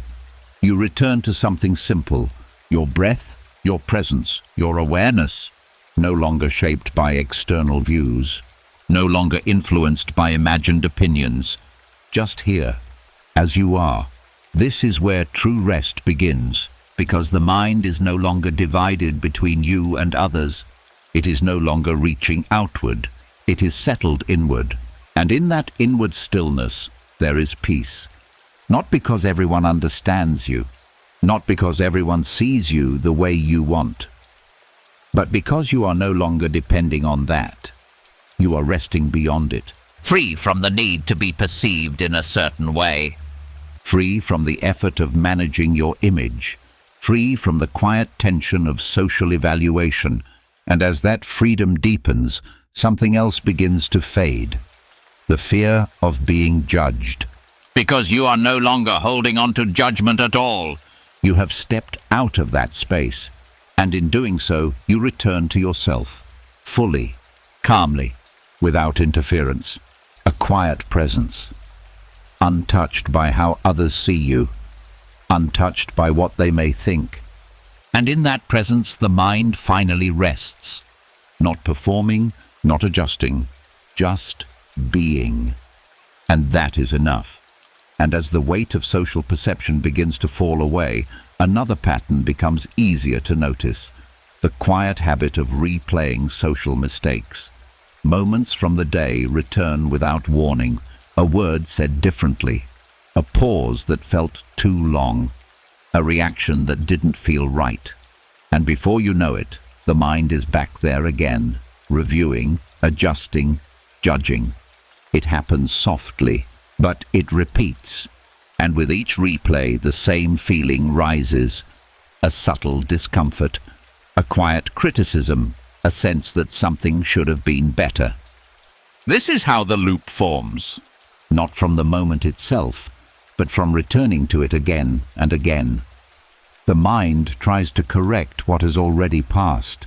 It builds better responses, better timing, better versions of what could have been said. And in doing so, it keeps the moment alive long after it has ended. But nothing changes through repetition. The words remain spoken. The moment remains complete. And the only thing that continues is the weight you carry. There is a different kind of calm, one that begins when you stop revisiting these moments altogether. Not by forcing them away, but by recognizing that they no longer require your attention. When a memory appears, you allow it to pass without entering it. No analysis, No correction? no judgment, just movement. At first, the mind may resist. It may try to pull you back in, to examine, to fix, to understand. It may suggest that reviewing the moment will somehow improve the future. But as you stay with this practice, something becomes clear. The future is not improved by repeating the past. Clarity does not come from self-criticism. Growth does not come from replay. It comes from presence. From meeting the next moment without carrying the last one. And when you begin to release these loops, something inside you softens. The constant self-evaluation fades. The need to be perfect weakens. You are no longer holding yourself to an invisible standard in every interaction. You begin to accept that being human includes imperfection. That not every word will be exact. That not every moment will feel smooth. And that none of this needs to be carried into the night. This creates space. A quiet space where the mind is not correcting itself. Not judging itself. Not replaying what has already ended. You are no longer standing inside past moments. You are here, present. At rest. And in that rest, the tension begins to dissolve. The body relaxes. The breath deepens. The sense of pressure disappears. You are no longer trying to be better in a moment that is already gone. You are allowing yourself to be enough, right now. And as that understanding settles, something else begins to fade. The harshness of self-criticism, because you are no longer feeding it. You are no longer giving it space to grow. You are letting it pass, just like everything else. What remains is a quiet compassion, a softer way of holding yourself, one that does not demand perfection, One that does not revisit every flaw. one that allows the day to end without carrying unnecessary weight. And in that softness, there is calm, a steady, gentle calm, the kind that comes when the mind is no longer turning against itself. When you are no longer your own critic, but simply your own presence. And as you rest in that presence, without judgment, without return, the mind finally becomes still, not because every moment was perfect, but because none of them need to be replayed anymore. And as the loop of self-criticism begins to loosen, another quiet tension starts to reveal itself, the need to be understood. The mind goes back not just to what was said, but to how it was received, whether it landed the way you meant it to, whether the other person saw you clearly. And when there is even a small doubt, the mind begins to adjust, to explain, to correct the image it believes was misunderstood. It feels important. Because being understood feels like safety, like clarity, like acceptance. But the truth is, you cannot fully control how you are seen. People listen through their own experiences. They interpret through their own beliefs. They respond from places you cannot fully access. And no matter how clearly you speak, there will be moments where you are misunderstood. The mind resists this. It wants to fix it, to clarify, to go back and explain again, but better this time. And when it cannot, it keeps the moment alive. This is where the need for validation quietly forms.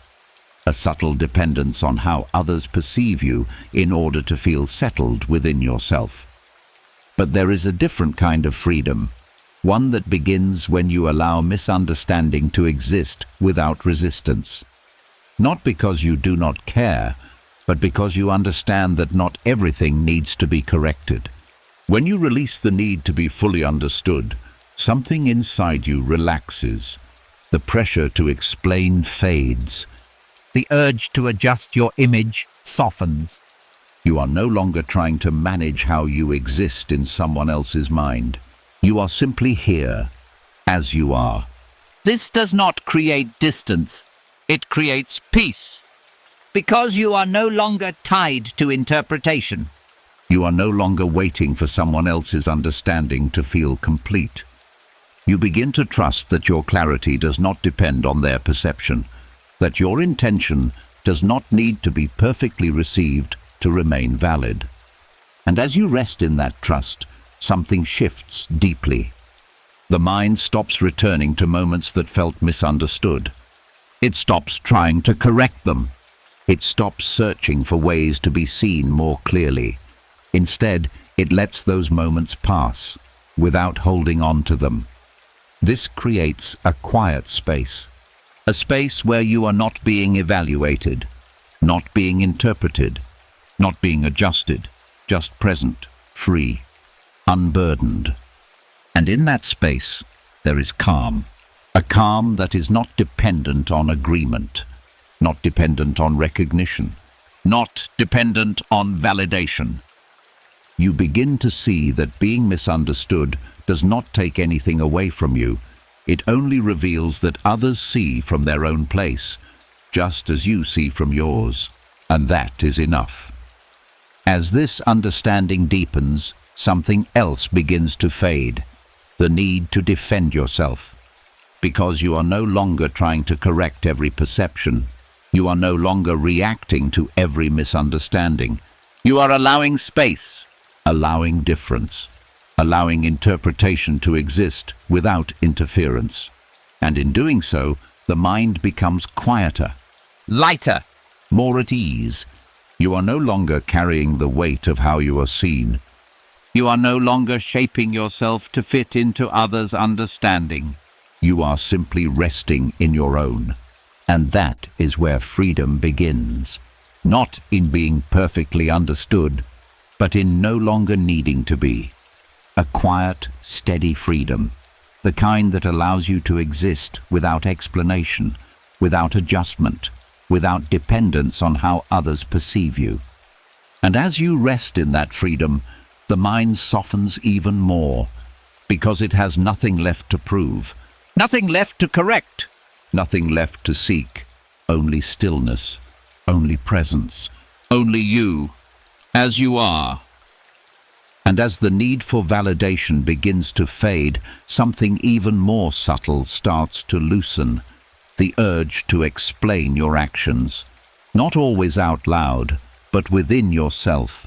The mind prepares reasons, builds justifications, arranges explanations for choices that have already been made, as if clarity must be proven before it can be trusted. It feels responsible. It feels like accountability.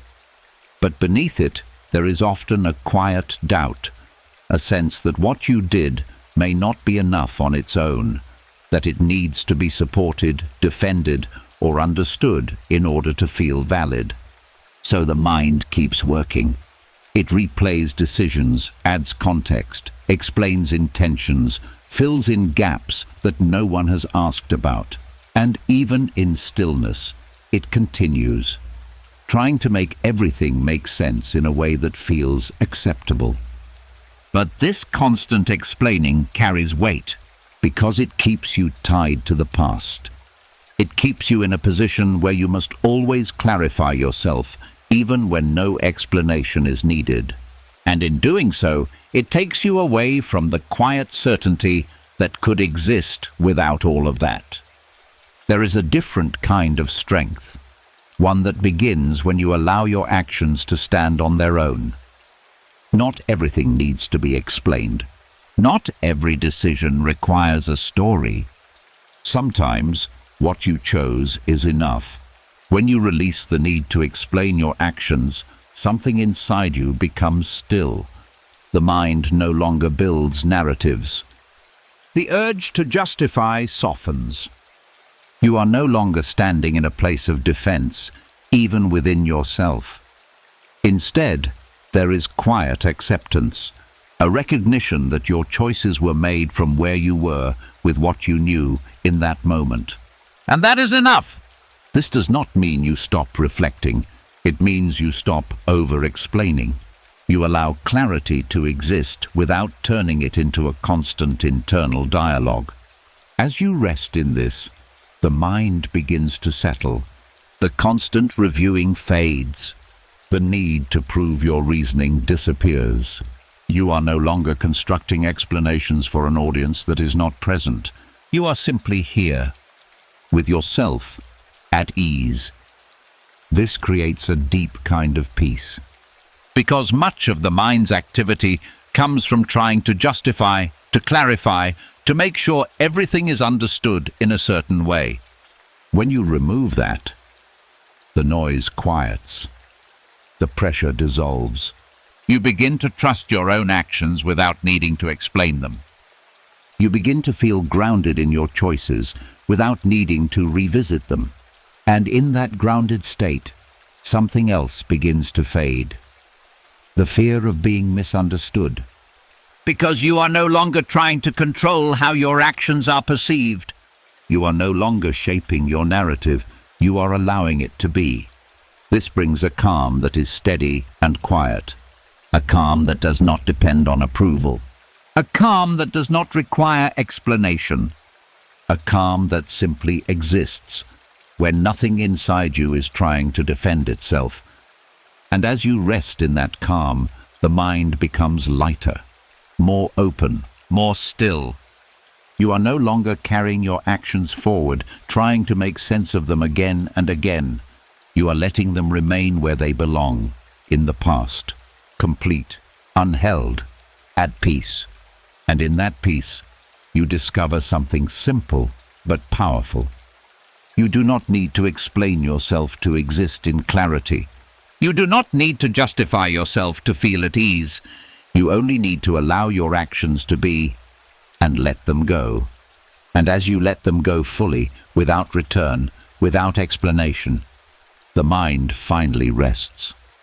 And as the need to explain yourself begins to fall away, another quiet pressure starts to reveal itself, the habit of comparison. Not always loud, not always obvious, but present in subtle ways. A quick glance at someone else's progress. A quiet measure of where you stand. A silent question that asks if you are behind, ahead, or not where you should be. It happens quickly, almost automatically, and before you notice, your attention is no longer with you. It has shifted outward, placing your life next to someone else's, measuring value through distance, speed, and visible results. This is where invisible pressure begins to build. Because comparison does not stay neutral. It turns moments into evaluations. It turns progress into competition. It takes something that was simply unfolding and turns it into something that must be measured. And once that happens, peace begins to fade. You start to carry a quiet weight, a sense that you should be doing more, moving faster, achieving differently. Even if nothing is actually wrong, the mind creates a feeling that something is missing. But this pressure is not coming from reality. It is coming from comparison. The Stoics understood that your path is not meant to be measured against another's, that each life unfolds in its own way, shaped by different circumstances, different timing, different direction, and that trying to align yourself with someone else's pace only creates unnecessary strain. There is a discipline in dropping comparison completely, not just ignoring it for a moment, but truly letting it go. When you stop comparing, something inside you softens immediately. The need to measure fades. The quiet tension begins to dissolve. You are no longer placing your life next to someone else's to determine its value. You return to yourself, to your own pace, to your own movement, to your own experience. And in that return, there is relief, a deep, quiet relief, because you are no longer carrying expectations that were never yours. You are no longer chasing a standard that keeps shifting based on what you see around you. You are simply living without measuring. At first, the mind may try to return to comparison. It may bring up images, ideas, moments where others seem ahead or different. But as you stay with this practice, something becomes clear. Comparison adds nothing. It does not improve your path. It does not bring clarity. It only takes you away from where you are. And when you see this clearly, the habit begins to weaken. You stop engaging with it. You let those thoughts pass without following them, without building on them, without turning them into something meaningful. This creates space, a quiet, open space where your life is not being evaluated, where your progress is not being judged, where you are not being measured against anything outside of yourself. And in that space, the mind becomes calm, because it is no longer divided, no longer pulled between where you are and where someone else appears to be. You are here, fully present, uncompared. This is where true ease begins. Because much of the pressure you feel is not from what you are doing, but from what you think you should be doing based on others. When you remove that, everything becomes lighter. Your pace feels natural again. Your direction feels clear again. Your experience feels your own again. And as that clarity settles, something else begins to fade. The need to prove anything. Because you are no longer measuring yourself against an external scale.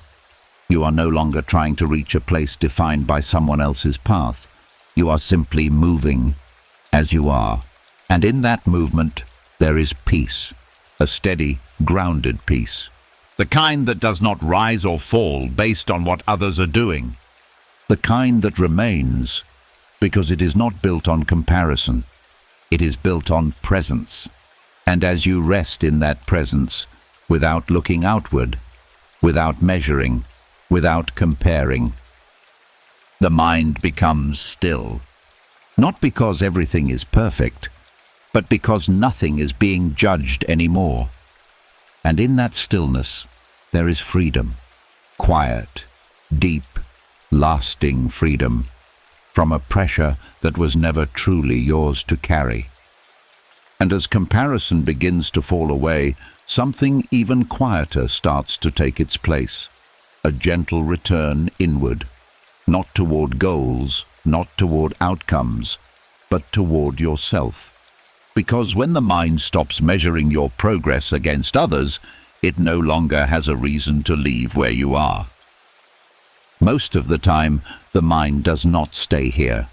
It moves outward, looking for reference points.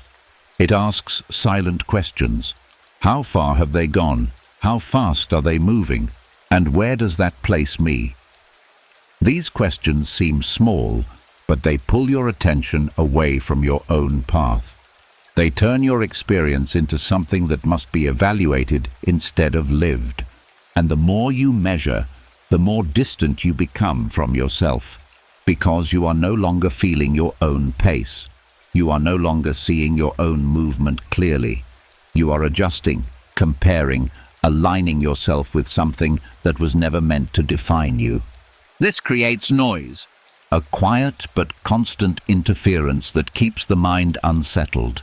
But when you stop measuring completely, something begins to change. The mind no longer looks outward for direction. It settles inward. You begin to notice your own rhythm again, your own way of moving, learning, growing. Not faster, not slower, just yours. And in that recognition, there is stillness. because you are no longer dividing your attention between yourself and others. You are fully here. At first, this may feel unfamiliar. The mind may try to reach outward again, searching for something to compare, something to measure. But as you stay with this practice, something becomes clear. You do not need a reference point to move forward. You do not need to see where others are to understand where you are. Your experience is enough. Your pace is enough. Your path is enough. And when you begin to trust this, the mind becomes quiet. The subtle pressure to keep up fades. The feeling of being ahead or behind disappears. You are no longer inside a race. You are inside your own life. This creates a deep sense of calm. A calm that is not built on achievement, not built on comparison, but on presence. You begin to move without measuring, To act without evaluating, to grow without constantly checking if it is enough. And in doing so, you return to something simple: yourself, your breath, your awareness. the place where everything actually happens. There is no competition here, no ranking, No scale. only experience. And in that experience, there is peace. Because nothing is being compared, nothing is being judged, nothing is being measured. You are simply living, fully, without interference. As this stillness deepens, something else begins to fade. The need to define your progress at all. You no longer need to label where you are. You no longer need to determine if it is good enough. You are simply moving, moment by moment, without turning it into something that must be assessed. This removes a quiet burden. The constant tracking, the silent scoring, the invisible pressure to prove that you are moving in the right direction. All of it begins to dissolve. And what remains is clarity. A clear, open space where you can feel your life directly, without comparison, without measurement. And in that clarity, there is ease, a steady, grounded ease. The kind that comes when you are no longer looking outward for confirmation, when you are no longer measuring yourself against anything outside of you, when you are simply here, present, uncompared, at rest. And as you rest in that place, the mind settles fully. Not because you have reached a certain point, but because you are no longer trying to place yourself anywhere at all. You have returned, and in that return, there is stillness. And as you begin to settle fully into your own pace, without measuring, without comparing, something deeper starts to emerge. A quiet question that has been shaping so many of your thoughts without being seen. Am I enough? As I am? Not tomorrow, not after improvement, not after achieving something more, but now, in this moment. For many, this question is never answered directly. Instead, it is redirected outward, into achievements, into approval, into recognition. The mind looks for confirmation in how others respond, in what is gained, in what is seen. And for a moment, it feels like enough. But that feeling does not stay, because anything that depends on something outside you can also be taken away. And so the search continues. A quiet dependency forms on outcomes, on validation, on signs that you are doing it right. This is where fear begins to grow. Because if enough is outside you, then it can always disappear. But there is a different kind of strength, one that does not depend on any of that.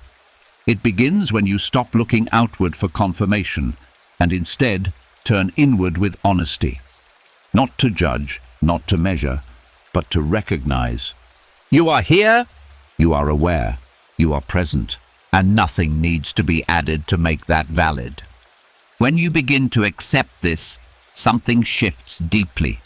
the constant need for approval begins to loosen. The quiet search for validation softens. You are no longer asking the world to tell you that you are enough. You begin to feel it within yourself. This does not come as a loud statement. It comes as a quiet steadiness, a calm understanding that does not need to be proven. And in that understanding, fear begins to dissolve, because fear often comes from dependency, From needing something outside to confirm something inside. But when you are internally enough, that dependency fades. You are no longer waiting for recognition, no longer relying on outcomes to feel complete, no longer adjusting yourself to meet external expectations. You are grounded, stable, whole. This does not mean you stop growing.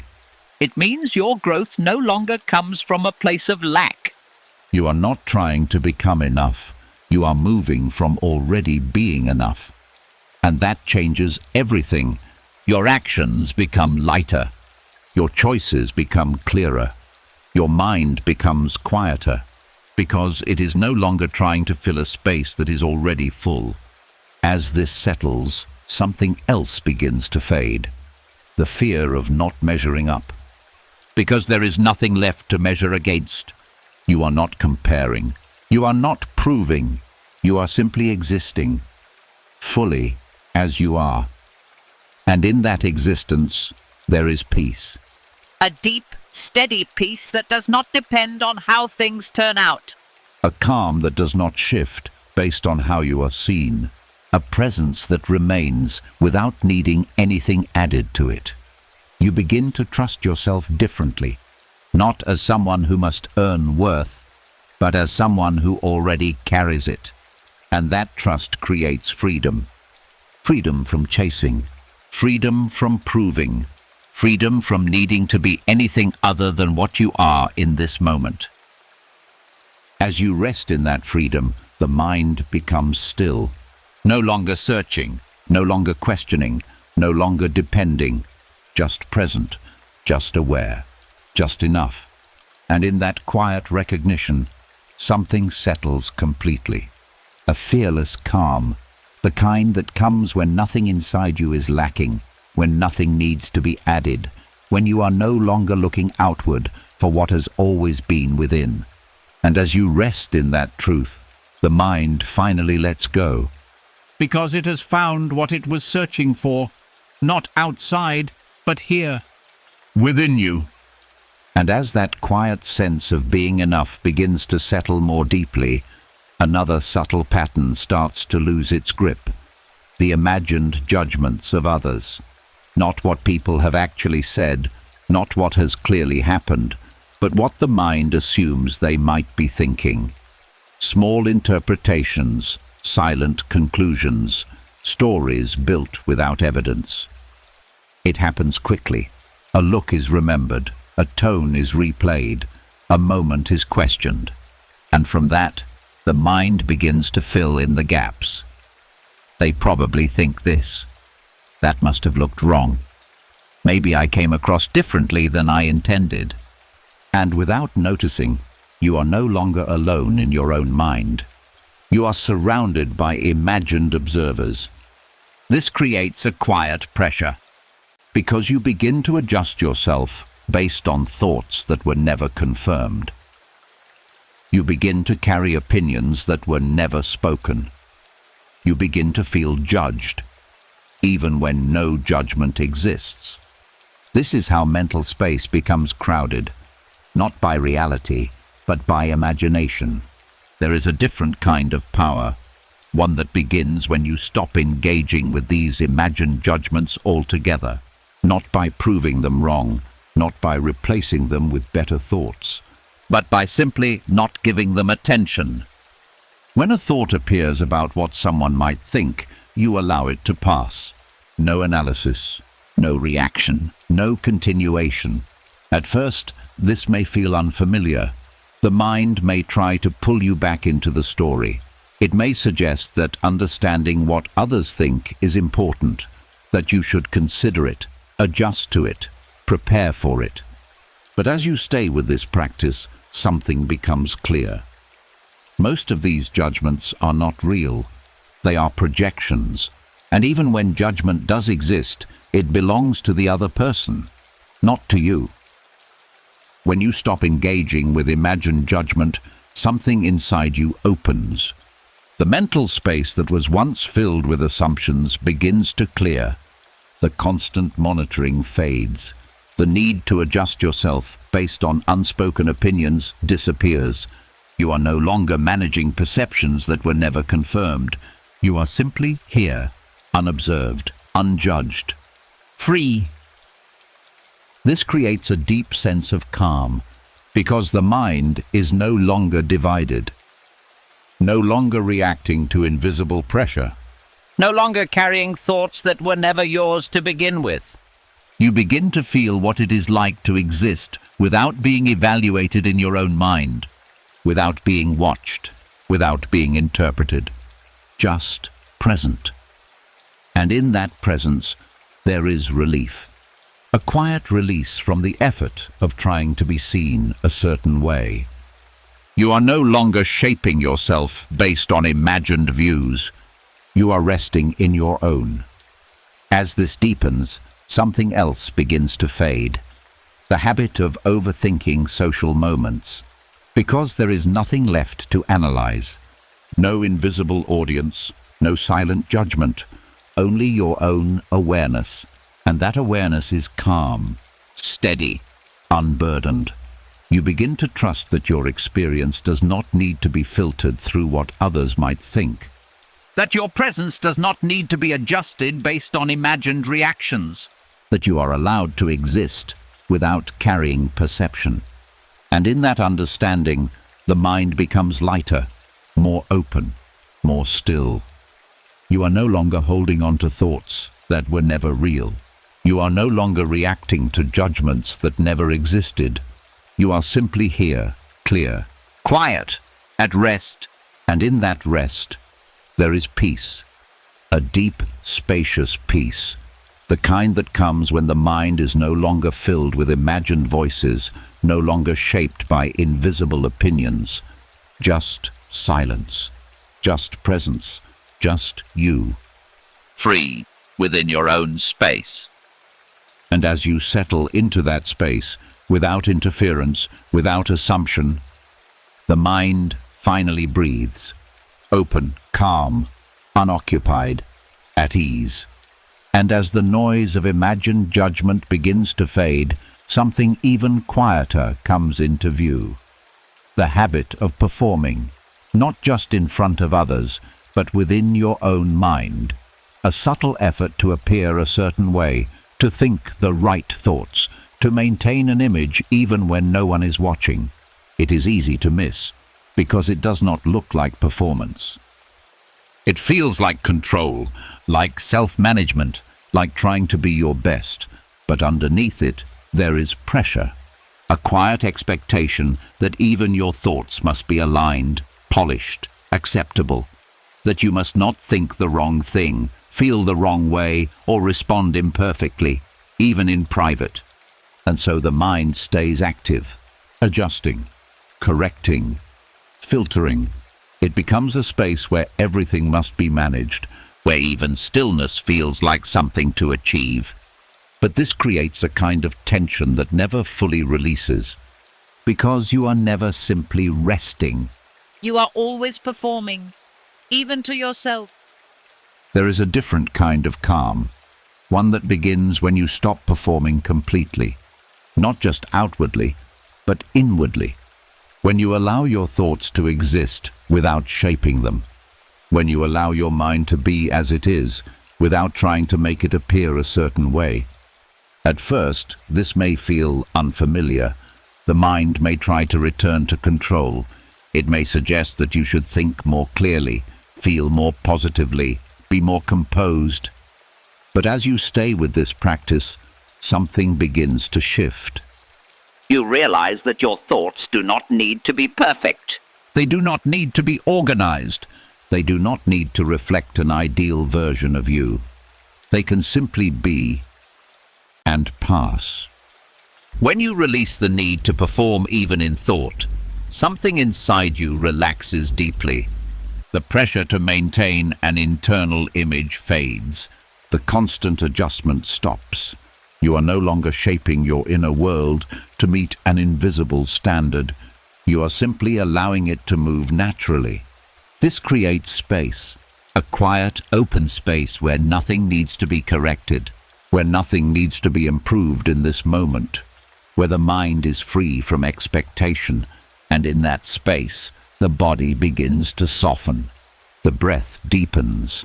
The tension that came from constant self-monitoring dissolves.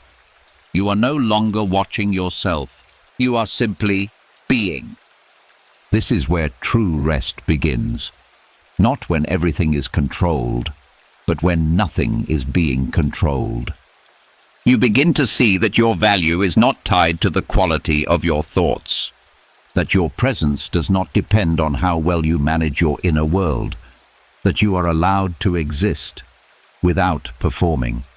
And as this understanding settles, something else begins to fade. The fear of not being right internally. Because there is no longer a standard you are trying to meet. No image you are trying to maintain.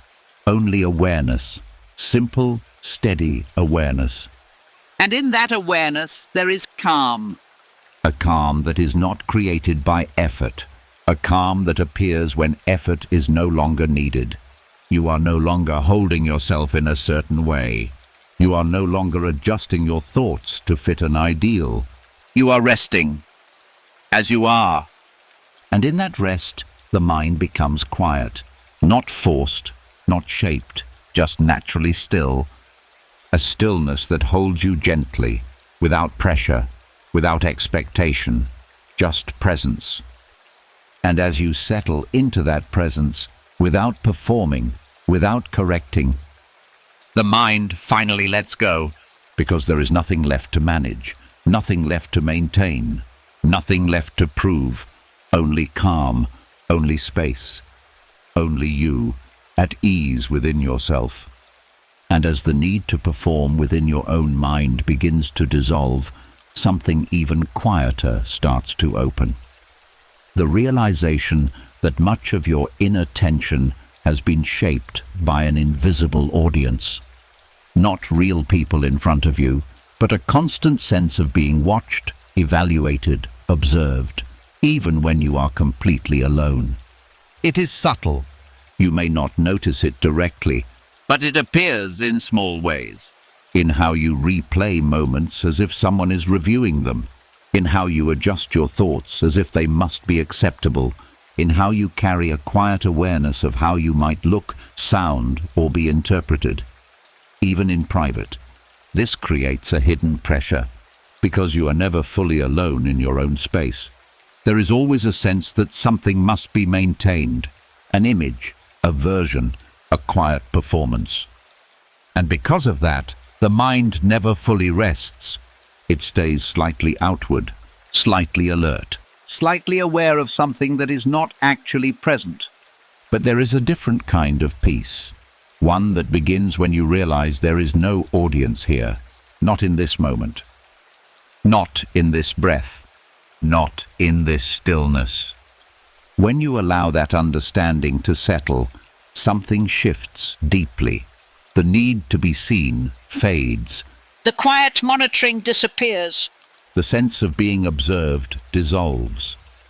You are no longer existing in relation to others. You are simply existing. This creates a profound kind of calm. Because the mind is no longer divided, it is no longer reaching outward, checking, adjusting, imagining how it might appear. It returns inward, Fully. completely. You begin to feel what it is like to be self-contained, To exist without needing to be perceived. without needing to be understood, without needing to be evaluated. At first, this may feel unfamiliar. The mind may try to recreate the audience. It may bring up imagined observers, past interactions, possible judgments. But as you stay with this practice, something becomes clear. None of that is here. None of it is real in this moment.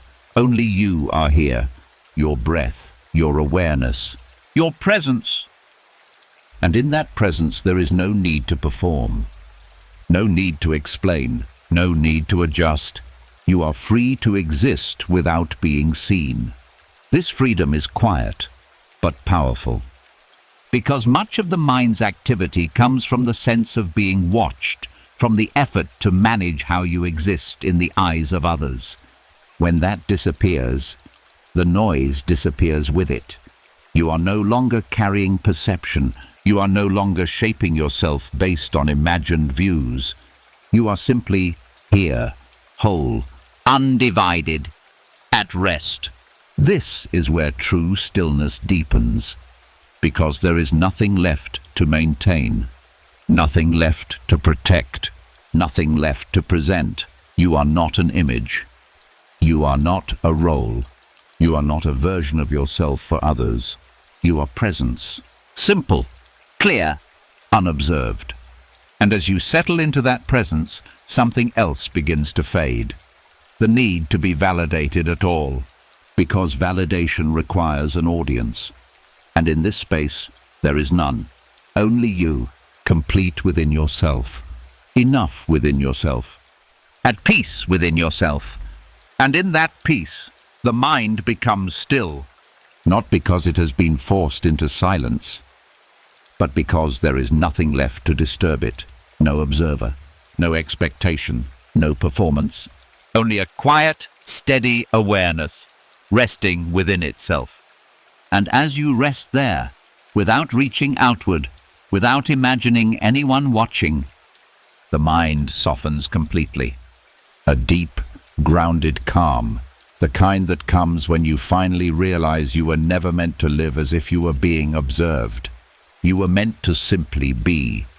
And in that being, there is peace. And as that quiet sense of being self-contained settles more deeply, another habit begins to reveal itself. The urge to solve your life at night. When everything becomes quiet, when the world finally steps back, the mind often steps forward. It brings questions, problems, decisions, and it tries to resolve them all at once, as if this is the moment everything must be figured out. It feels important. It feels like clarity is close. But what is actually happening is something very different. the mind is tired. The body is slowing down. And instead of resting, you are asking yourself to think harder, to decide more, to solve more. And in that state, even simple things begin to feel heavy. Small questions become complicated. Normal uncertainty begins to feel urgent. This is where the illusion forms, that you must understand everything before you can sleep. But the truth is, the night is not designed for solving. It is designed for release. The Stoics understood the rhythm of the mind. They knew that there is a time for action and a time for rest, and that trying to use the mind beyond its natural limit only creates confusion, not clarity. When you try to solve life at night, the mind does not become sharper, it becomes distorted. Thoughts stretch. Problems expand. Everything feels more intense than it actually is. And because of that, the mind stays active, trying to reach a solution it cannot fully see. There is a different kind of discipline, one that begins when you choose to stop. Not because everything is solved, but because this is not the time to solve it. When a problem appears at night, you acknowledge it and you let it remain. You do not follow it. You do not build on it. You do not try to complete it. You allow it to exist without engaging. At first, this may feel uncomfortable. The mind may resist. It may tell you that this is important, that you should think about it now, that you might forget something if you let it go. But as you stay with this practice, something becomes clear. Clarity does not come from a tired mind. It comes from a rested one. And by not solving everything tonight, you are not losing anything. You are preserving your ability to see clearly tomorrow. This changes how the mind moves. You are no longer trying to resolve your entire life before sleep. You are allowing the day to end without carrying everything into the night. This creates space. A quiet space where the mind is not overloaded. Where thoughts are not being stretched beyond their natural limit. Where the body can begin to relax without being pulled back into effort. And in that space, something softens. The pressure fades. The urgency dissolves. You are no longer in a state of problem solving. You are in a state of rest. You begin to trust that what needs to be handled will be handled. In the right time, with a clearer mind. You do not need to force answers now. You do not need to complete every thought before sleep. You are allowed to pause. This is where calm begins to return. A steady, gentle calm. The kind that comes when the mind is no longer being pushed beyond its limit. When it is no longer being asked to carry more than it can hold. You begin to feel the difference between effort and ease, between thinking and resting, between solving and allowing. And as you settle into that difference, the mind becomes quieter, because it is no longer being asked to perform. It is no longer being pulled into endless questions. It is simply being allowed to stop. And in that stopping, there is peace, not because everything is understood, But because nothing is being forced into understanding. a quiet acceptance, a deep respect for the limits of the mind, a calm that comes when you finally allow yourself to rest without solving everything first. And as you rest in that calm, without returning to the need to figure things out, sleep comes naturally, not as something you chase, but as something that finds you when you stop trying to think your way into it. And as you begin to respect the limits of your mind at night, something even more subtle starts to reveal itself. The quiet urge to force your mind to slow down. The moment you decide it is time to rest, the mind is expected to follow instantly, to become quiet, to stop thinking, to settle without resistance. But the mind does not move that way. It has its own rhythm, its own pace. And when you try to force it into stillness, something inside begins to push back. You may notice it in small ways. The more you try to stop thinking, the more thoughts appear.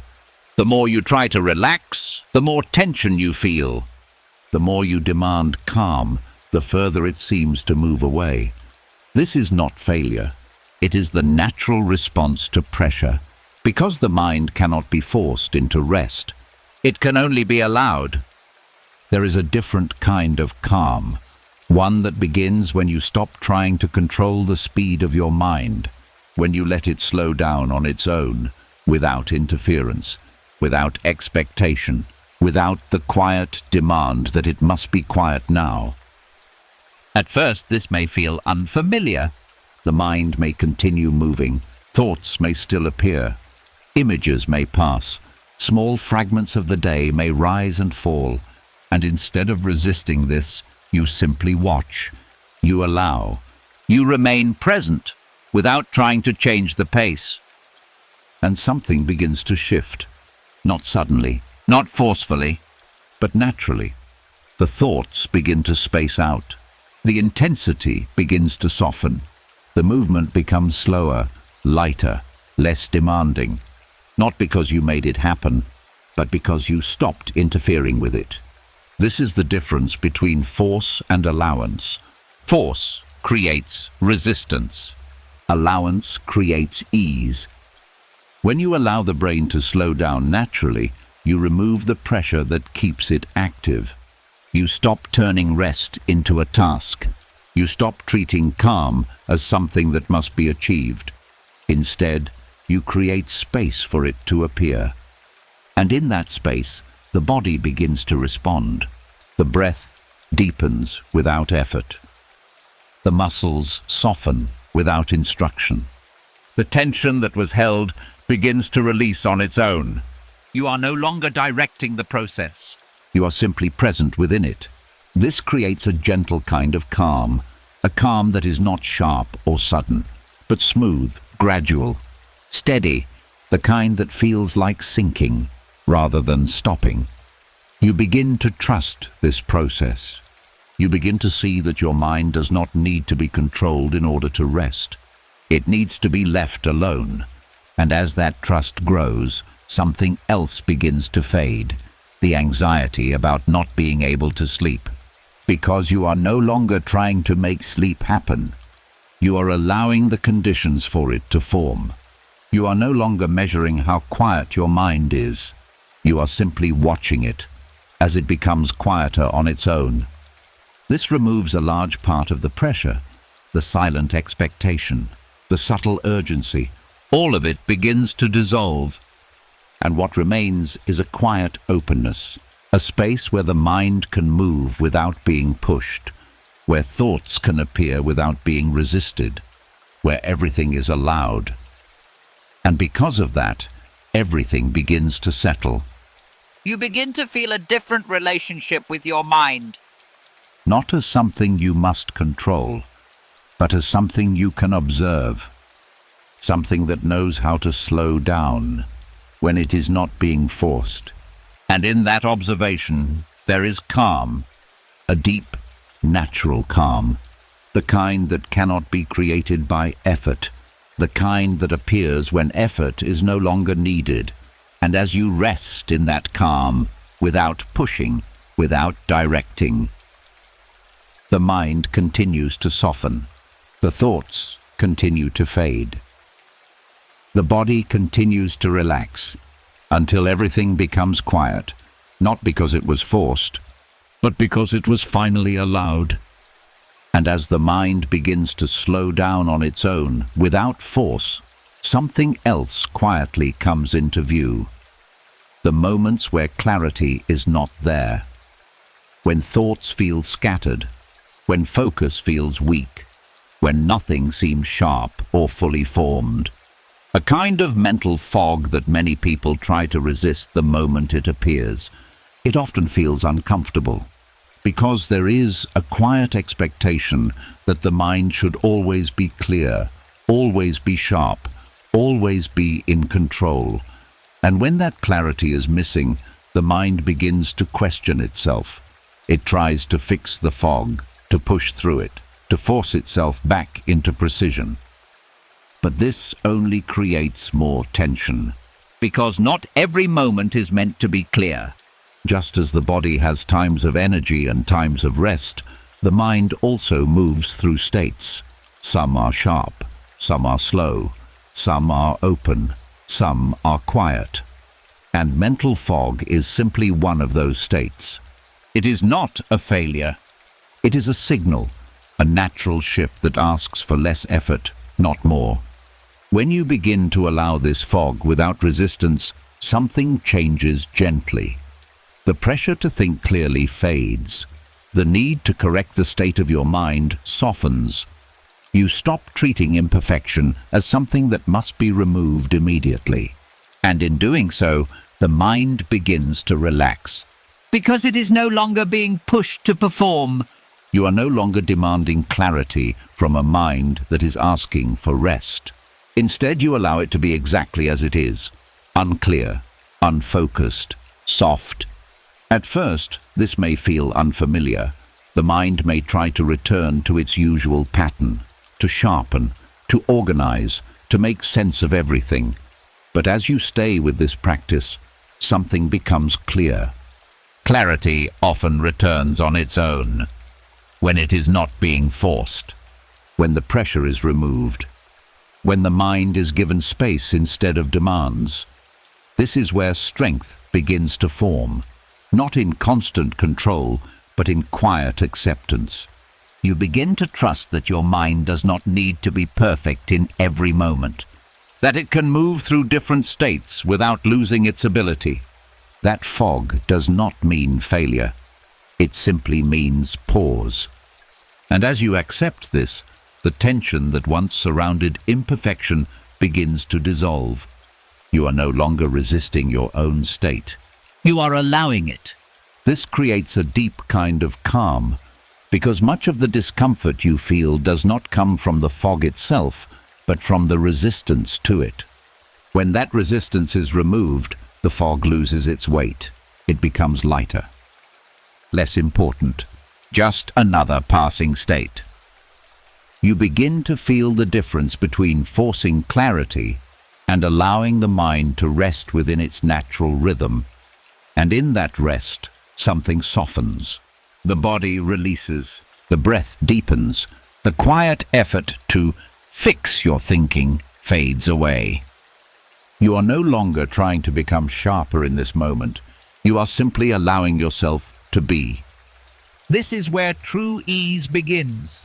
Because you are no longer at odds with your own mind. You are no longer trying to correct every imperfection. You are moving with it, instead of against it. And as this understanding settles, something else begins to fade, the fear of not being at your best. Because you begin to see that your value is not tied to constant clarity, that your presence is not reduced by temporary fog, that you are still here, still aware, still enough. Even in this softer state. And in that recognition, the mind becomes quiet. Not because everything is clear, but because nothing needs to be. A gentle, steady calm. The kind that comes when you allow your mind to move naturally, without pressure, without expectation. And as you rest in that calm, without resisting, without correcting, the fog begins to lift on its own, not because you forced it away, but because you allowed it to pass. And as you begin to accept the natural fog of the mind, something even more subtle comes into view. The quiet habit of trying to organize every thought that appears. The need to sort, to structure, to make sense of everything, as if the mind must always be clear, ordered, and under control. It feels responsible. It feels like clarity, but underneath it, there is effort, a constant shaping of the inner world. A quiet attempt to keep everything in place. And because of that, the mind never fully rests. It stays active, arranging, labeling, connecting, trying to turn every passing thought into something that fits neatly.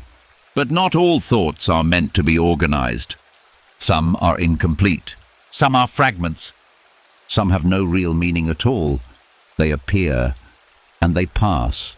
And when you try to structure all of them, you give them more weight than they deserve. You turn movement into work. There is a different kind of freedom, one that begins when you stop organizing your thoughts completely. Not by forcing disorder, but by allowing it. When a thought appears, you do not follow it. You do not categorize it. You do not try to understand where it fits. You simply let it be. At first, this may feel unfamiliar. The mind may try to return to its usual pattern, to sort, to arrange, to make sense. It may feel like something is being left incomplete. But as you stay with this practice, something becomes clear. Not everything needs to make sense in this moment. Not everything needs a place. Most thoughts do not require structure. They are simply passing through. And when you stop organizing them, something inside you relaxes. The pressure to create order fades. The constant shaping stops. You are no longer turning your inner world into something that must be managed. You are simply observing it. This creates space, a wide, open space where thoughts can move freely, without being held, without being arranged. And in that space, the mind becomes quieter, because it is no longer working. It is no longer trying to maintain control. It is simply allowing movement, without interference. This is where ease begins to deepen, because much of the tension you feel comes from trying to create order where none is needed, from treating every thought as something important, from turning a natural process into a task. When you release that, the mind becomes lighter, more fluid, more at rest. You begin to trust that your thoughts do not need to be controlled to be harmless, that they can move, shift, disappear on their own, without your involvement. And as this trust grows, something else begins to fade. The need to understand everything, because you are no longer trying to make everything fit. You are no longer turning your mind into something that must be organized. You are simply allowing it to be as it is. And in that allowance, there is calm. A calm that is not structured, not controlled, but natural. The kind that comes when the mind is free from the pressure of order. You begin to feel the difference between a mind that is managed and a mind that is allowed. And the difference is clear. One is tense, the other is at ease. And as you rest in that ease, without organizing, without arranging, the mind begins to settle on its own. Not because everything is in place, but because nothing needs to be. A quiet stillness, a gentle openness, a calm that flows naturally when the need for order disappears. And in that calm, the mind finally rests. Free, unstructured, at peace. And as thoughts begin to drift without direction, something else gently comes into view.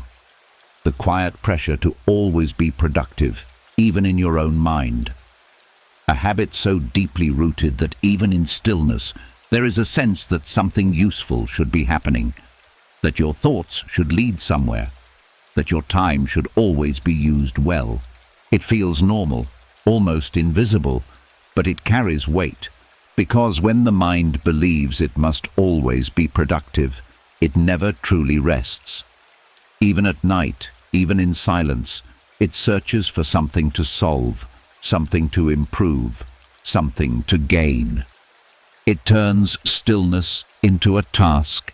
It turns rest into something that must be justified.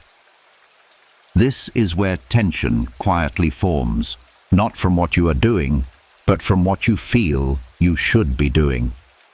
The Stoics understood something simple, but often forgotten, that the mind, like the body, needs moments of complete release, not directed effort, not focused thinking, but open, unstructured rest. There is a different kind of power, one that begins when you allow the mind to be unproductive, not lazy, not distracted, but free from the need to produce, free from the need to improve every moment, free from the quiet demand that something valuable must always come from your thoughts. When you allow this, something inside you relaxes. The constant push fades. The subtle expectation dissolves. You are no longer turning your mind into a tool that must always be working. You are allowing it to exist without purpose. At first, this may feel unfamiliar. The mind may try to return to activity, It may suggest ideas, problems, plans. It may feel like you are wasting time, like something important is being missed. But as you stay with this practice, something becomes clear. Nothing is lost. Nothing falls apart. The world continues. Your life continues. And in this moment, nothing needs to be done. You begin to feel the difference between useful thinking and unnecessary effort. And in that awareness, the mind begins to soften. Because it is no longer being pushed. No longer being asked to perform. No longer being measured by what it produces. It is simply resting. This creates a deep kind of calm. A calm that does not come from solving problems, but from stepping away from them. You begin to trust that not every moment needs to be efficient. That rest is not wasted. That stillness is not empty. It is necessary. As this understanding settles, something else begins to fade. The quiet guilt that often comes with doing nothing. Because you begin to see that doing nothing is not the same as being without value. It is simply being without effort. And in that state, something important happens. The mind resets. The tension releases. The constant activity slows. You are no longer carrying the weight of continuous thinking. You are allowing space. And in that space there is clarity. Not forced, not chased, but natural. You begin to notice that when the mind is not pushed, it becomes clearer on its own. That when you stop demanding productivity, your thoughts become lighter, more fluid, more at ease. This is the quiet power of letting the mind be unproductive. You are no longer treating your inner world as something that must always generate results. You are allowing it to rest without purpose. And in that rest, there is peace. A gentle, steady peace. The kind that comes when nothing inside you is trying to achieve something, when nothing is being measured, when nothing is being forced. Just presence, just awareness, just stillness. And as you settle into that stillness without needing anything from it, the mind finally lets go. Not because it has completed something, but because it no longer needs to. A quiet release, a deep calm, a peaceful emptiness that is not lacking, but full of space, full of ease, full of rest. And as the mind is finally allowed to rest without needing to produce, something even more subtle begins to surface. The quiet urge to gain insight before sleep. The feeling that this is the moment to understand something important, to connect the dots, to reach clarity about a situation that has been sitting in the background all day. It feels meaningful, almost necessary, as if the night is a final opportunity to figure things out before tomorrow begins. But this is where the mind quietly traps itself. Because the more you search for insight, the more active you become. You begin to analyze, to revisit, to dig deeper into thoughts that are not ready to be resolved. And instead of finding clarity, you create noise. Because insight does not come from effort at this hour. It does not appear when the mind is tired, when the body is slowing down, when your energy is already fading. It appears when there is space, when there is rest, when the mind is no longer searching. There is a different kind of peace, one that begins when you stop seeking insight before sleep. Not because insight is not valuable, but because this is not the moment for it. When you release that search, something inside you relaxes. The need to understand fades. The quiet urgency dissolves. You are no longer trying to reach a conclusion before the night ends. You are simply allowing the day to close, without needing to extract something from it. At first, this may feel unfamiliar. The mind may try to return to thinking, to analyzing, to connecting ideas. It may suggest that something important will be lost if you do not understand it now. But as you stay with this practice, something becomes clear. Nothing is lost. Clarity does not disappear. It simply waits, and often it arrives more clearly when you are not looking for it. You begin to trust that insight has its own timing. That understanding unfolds naturally when the mind is rested, not when it is forced. And in that trust, the pressure begins to fade. You are no longer chasing answers. You are no longer pulling meaning from every thought. You are simply here, without needing to understand everything. This creates space. A quiet, open space where the mind is not searching, where nothing is being pushed into clarity, where everything is allowed to remain as it is, incomplete, unresolved, open. And in that space, the body begins to soften. The breath slows. The tension that came from searching dissolves. You are no longer trying to reach something. You are resting. And in that rest, something gentle begins to happen. The mind becomes lighter. The thoughts become less demanding. The need to figure things out disappears. You are no longer moving toward insight. You are allowing stillness. This is where true peace begins to deepen. Because you are no longer depending on understanding to feel at ease. You are no longer waiting for answers to settle your mind. You are already settled. Right here. Without clarity, without conclusion, without resolution. And as that understanding settles, something else begins to fade. The belief that you must always know. Because you begin to see that not knowing is not a problem. It is simply a state, a natural part of being. And when you stop resisting it, the mind becomes quiet. Not because everything is clear, but because nothing needs to be. A soft, steady calm. The kind that comes when the search ends, when the mind is no longer reaching for answers, when everything is allowed to remain as it is. And as you rest in that calm, without seeking, without searching, sleep comes naturally.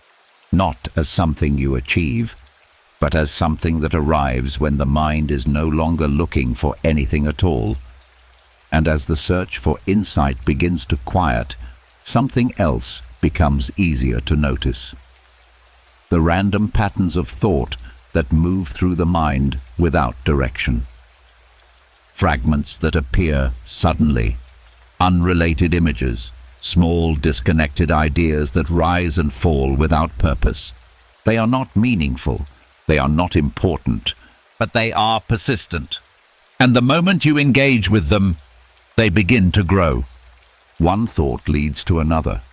A simple fragment becomes a chain, and before you realize it, the mind is active again, following a path that never needed to be followed. This is how mental engagement quietly continues, not through important thoughts, but through random ones. The mind does not always need a reason to stay active. It only needs attention. And when you give that attention to every thought that appears, you turn movement into involvement. You turn passing noise into something that holds you. But there is a discipline in not engaging, not by forcing thoughts away, but by simply not following them. When a random thought appears, you notice it, and you let it pass. No connection, no extension, no interest. At first, this may feel unfamiliar.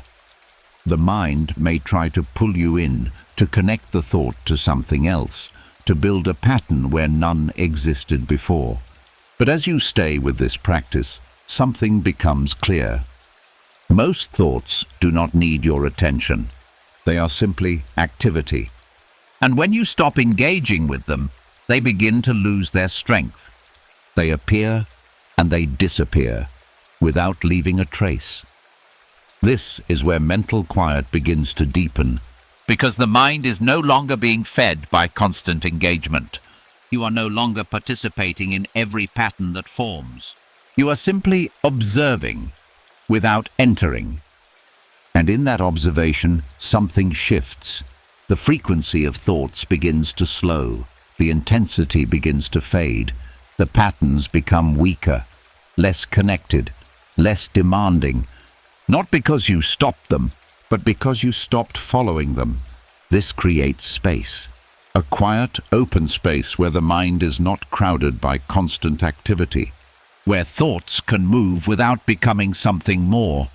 Where everything is allowed, but nothing is held. As this space deepens, the body begins to relax. The breath becomes slower. The subtle tension that comes from constant mental movement dissolves. You are no longer inside the noise. You are beside it, watching it pass. This is where discipline becomes ease, because you are not forcing anything. You are simply choosing not to engage. And in that choice, the mind becomes lighter, quieter, more still. You begin to trust that thoughts do not need to be controlled. They only need to be left alone. And when they are left alone, they settle on their own. As this understanding settles, something else begins to fade. The habit of treating every thought as important. Because you begin to see clearly. Most of them are not. Most of them are simply movement. And movement does not require involvement. This realization brings calm. A steady, grounded calm. The kind that comes when the mind is no longer reacting to everything that appears. When it is no longer building patterns from random fragments. When it is simply present, without engagement. And as you rest in that presence, without following, without connecting. The mind continues to quiet. The patterns fade. The space widens. Until what remains is stillness. A deep, gentle stillness. The kind that comes when nothing inside you is being carried forward. When every thought is allowed to pass without becoming something more. And in that stillness, the mind finally rests. And as random patterns begin to lose their pull, something even deeper starts to reveal itself. The quiet habit of taking ownership of every thought that appears. The moment a thought arises, it is often taken personally. It becomes my thought, my worry, my idea, as if everything that passes through the mind belongs to you. It feels natural, almost automatic, but it creates a subtle attachment, because once a thought becomes yours, it carries weight. It feels important. It feels like something that defines you, something that must be understood, controlled, or resolved. And in that attachment, the mind becomes involved again. It begins to follow, to analyze, to react. Not because the thought itself is strong, but because it has been claimed. There is a different kind of calm, one that begins when you stop taking ownership of what passes through your mind. When a thought appears, you see it, but you do not claim it. You do not label it as yours. You do not attach your identity to it. You simply observe. At first, this may feel unfamiliar. The mind may try to pull you back into identification. It may suggest that this thought reflects who you are, what you believe, what you feel. But as you stay with this practice, something becomes clear. Thoughts come and go, without your control. They arise from memory, from habit, from random movement within the mind. And most of them do not define you. They simply pass through you. When you begin to see thoughts in this way, something shifts deeply. The attachment weakens. The need to engage fades. You are no longer inside every thought. You are beside it, watching it move, without stepping into it. This creates space. A clear, quiet space between you and what appears in your mind. And in that space, there is calm. Because nothing is being held, nothing is being claimed, nothing is being turned into something personal. you begin to feel the difference between thinking and observing thought, between being inside the mind and being aware of it. And that difference changes everything, because once you are no longer identified with every thought, they begin to lose their power. They become lighter, less urgent, less important. You no longer feel the need to follow them, to understand them, to react to them. You simply watch. And in that watching, the mind begins to quiet, not because thoughts have stopped, but because they are no longer being held. This is where detachment begins. Not as distance, but as clarity. You are not your thoughts. You are the one who sees them. You are the awareness in which they appear and disappear. And when you rest in that awareness, something softens. The constant involvement fades. The need to control weakens. You are no longer tied to the movement of your mind. You are simply present within it. As this deepens, something else begins to fade.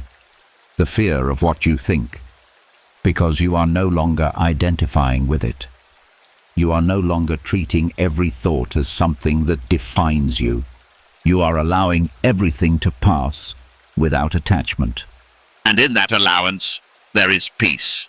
A deep, steady peace, the kind that comes when the mind is no longer a place you are trapped in, but a space you can observe, freely, Calmly. without ownership. And as you rest in that calm, without claiming, without attaching, the mind continues to settle. Thoughts become softer, more distant, less demanding, until what remains is stillness, a quiet, open stillness, the kind that comes when nothing inside you is being held as mine, when everything is allowed to pass without becoming part of who you are. And in that stillness, the mind finally rests, not controlled, not emptied, but free. And as you begin to see thoughts without claiming them, something else becomes possible. A quiet willingness to let the mind move without trying to stop it too quickly. Because there is still a subtle habit that remains. The moment thoughts feel too active, too loud, too restless, the instinct is to shut them down, to silence them, to push toward calm as fast as possible. But the mind does not always settle that way. Sometimes it needs to move, not endlessly, but long enough to release what it has been holding. When you interrupt that process too early, you create resistance.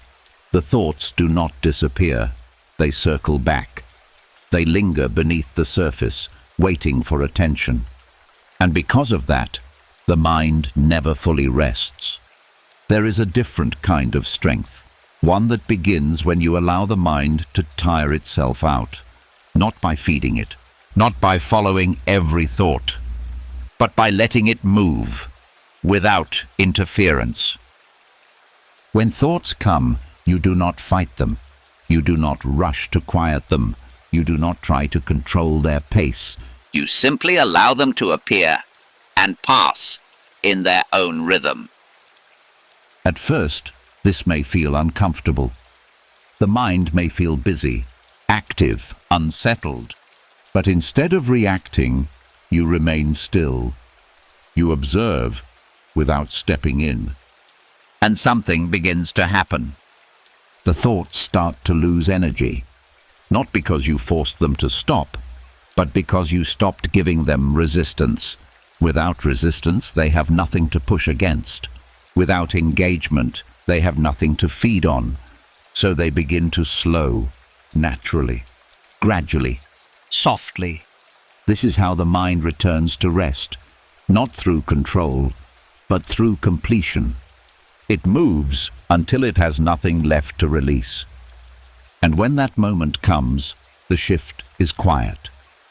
The space between thoughts widens, the intensity fades, the movement becomes lighter, less frequent, less demanding, and without noticing, you are no longer inside a stream of thoughts. You are inside stillness. This is where natural rest begins. Not because you made it happen, but because you allowed the process to finish. You begin to trust this rhythm, to see that the mind knows how to settle when it is not being pushed or interrupted. That rest is not something you force, but something that arrives when the mind is no longer being resisted. As this trust deepens, something else begins to fade, the fear of an active mind, because you begin to see that activity is temporary. That movement does not last forever. That thoughts, no matter how many, eventually slow down, if they are allowed to.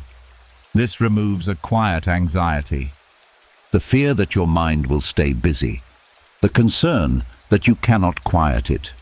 All of that begins to dissolve, because you no longer need to control it. You only need to allow it. And in that allowance, the body begins to relax more deeply. The breath becomes steady. The tension that came from trying to manage your thoughts fades away. You are no longer working against your mind. You are moving with it. And that changes everything. Because when there is no resistance, there is no struggle. When there is no struggle, there is ease. And in that ease, there is calm. A deep, grounded calm. The kind that comes when the mind is no longer being forced into silence, but gently settling into it on its own. You are not stopping your thoughts. You are letting them finish. And once they finish, there is nothing left to carry, nothing left to move, nothing left to hold, only stillness, only quiet, only rest. And as you settle into that rest, without pushing, without interrupting, the mind finally lets go. Not because you controlled it, but because you allowed it to be. And as the mind finally begins to settle on its own, after being allowed to move without resistance, something deeper begins to surface. The emotional weight that was never fully resolved. Not loud, not overwhelming, but present. Small feelings that never found a clear ending. Moments that did not close the way you expected. A quiet sense that something is still unfinished. The mind often tries to complete these emotions, to understand them fully, to reach a point where everything makes sense, where every feeling has been resolved and put in its place. But not all emotions work that way. Some remain open, not because something is wrong, but because they are not meant to be forced into closure. And when you try to resolve them too quickly, something tightens inside you, because you are asking the mind to complete something that is still unfolding. This is where discomfort grows, not from the emotion itself, but from the need to finish it, to make it clear, to make it whole. There is a different kind of fearlessness, one that begins when you allow emotional incompleteness to exist, when you stop demanding resolution, when you stop trying to understand every feeling fully before you can rest. At first, this may feel uncertain. The mind may ask questions. Why does this still feel this way? Why is this not clear yet? What does this mean? But instead of following those questions, you remain still. You allow the emotion to be present, without defining it, without completing it, without turning it into something that must be understood. And something begins to shift. The pressure softens. The need to resolve fades. You begin to feel that the emotion does not need to be finished in order to pass, that it can exist, incomplete, and still move through you. This is where fear begins to dissolve. Because fear often comes from not knowing, from not understanding, from not having a clear answer. But when you allow yourself to sit with what is unclear, without resistance, without urgency, that fear loses its hold. You are no longer trying to fix what you feel. You are allowing it. And in that allowance, the emotion becomes lighter, less defined, less demanding. It begins to move on its own. You begin to see that emotions are not problems to be solved. They are experiences to be felt and released, Not all at once. not in a single moment, but gradually, naturally. As this understanding deepens, the body begins to relax. The tension that came from trying to figure out your feelings dissolves. You are no longer searching for answers. You are resting within the experience itself. And in that rest, there is calm. A quiet, steady calm. The kind that comes when you stop needing everything to be complete. When you stop needing every feeling to have a clear ending. When you allow life and your inner world to remain open where it needs to be. This creates a deeper sense of peace. Because you are no longer holding yourself in a state of resolution. You are allowing yourself to exist within movement, Within process, within unfolding. And in that space, something softens completely. The mind quiets. The body releases. The need to understand disappears. you are simply here, Feeling without forcing, experiencing without completing, allowing without resistance. And as you rest in that space, without needing to resolve, without needing to know, the emotion begins to settle on its own. not because you fixed it. But because you stop trying to. And in that quiet acceptance, there is fearlessness. A calm, steady fearlessness. The kind that comes when you no longer depend on clarity to feel at ease. When you no longer need resolution to rest. When you are simply present with what is, as it is. And in that presence, the mind finally becomes still. And as you begin to allow emotions to remain incomplete, without forcing them into resolution, something even more subtle begins to soften. The habit of giving every feeling a meaning. The quiet instinct to interpret, to label, to explain why something feels the way it does. It happens almost instantly. A feeling rises, and the mind begins to search. What does this mean? Why do I feel this? What is behind it? And without noticing, the feeling is no longer just a feeling. It becomes a story, a conclusion, something that must be understood. But not every feeling carries a message. Not every emotion needs to be explained. Some simply exist and pass. And when you try to assign meaning to all of them, you turn something simple into something heavy. You create layers where none are needed. You hold on to what would have moved on its own. This is where tension quietly forms, because interpretation keeps the feeling alive. It gives it shape. It gives it weight. And the more you think about it, the more it stays. There is a different kind of calm, one that begins when you allow feelings to exist without meaning. When a feeling arises, you do not question it. You do not define it. You do not try to understand it. You simply let it be. At first, this may feel unfamiliar. The mind may try to step in, to explain, to connect the feeling to something else. It may suggest that without meaning, the feeling is incomplete. But as you stay with this practice, something becomes clear. A feeling does not need meaning to be real. It does not need explanation to pass. It only needs space. When you give it that space, something begins to shift. The intensity softens. The pressure to understand fades. You are no longer turning the feeling into something it does not need to be.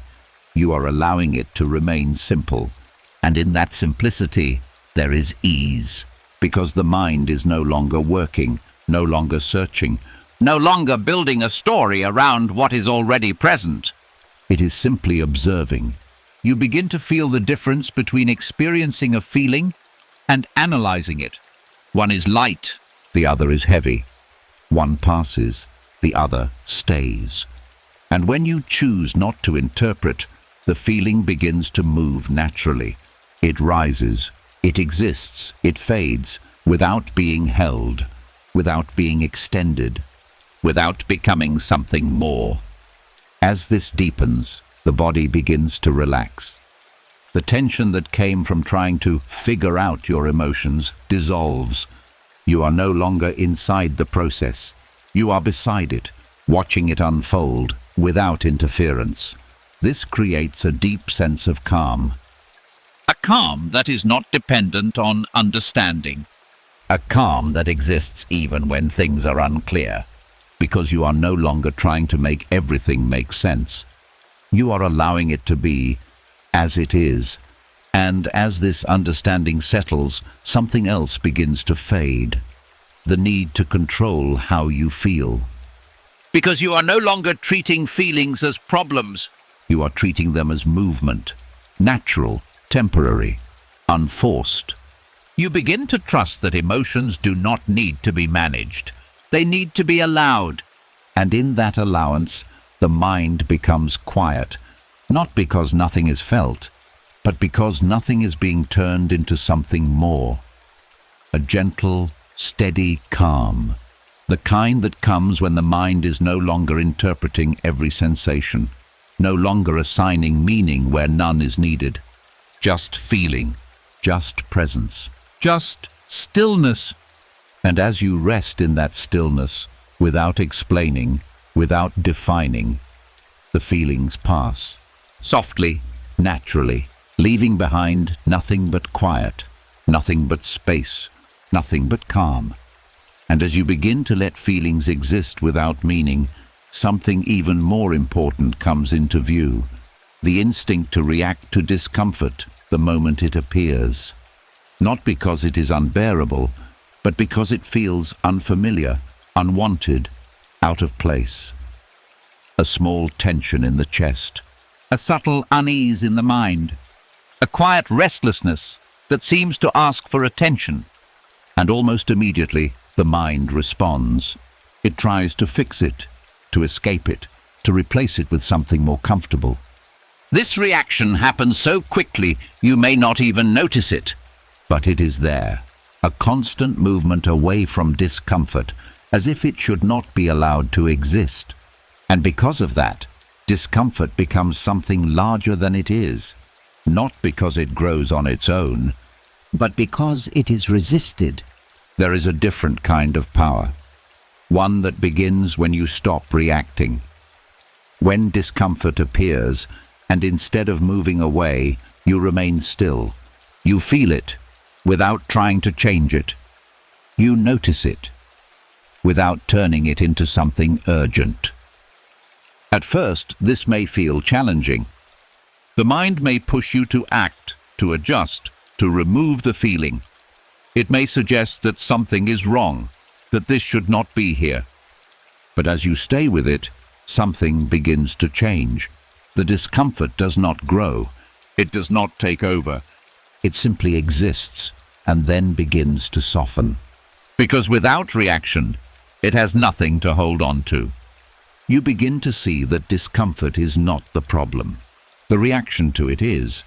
And when that reaction is removed, the intensity fades. The body begins to relax around it.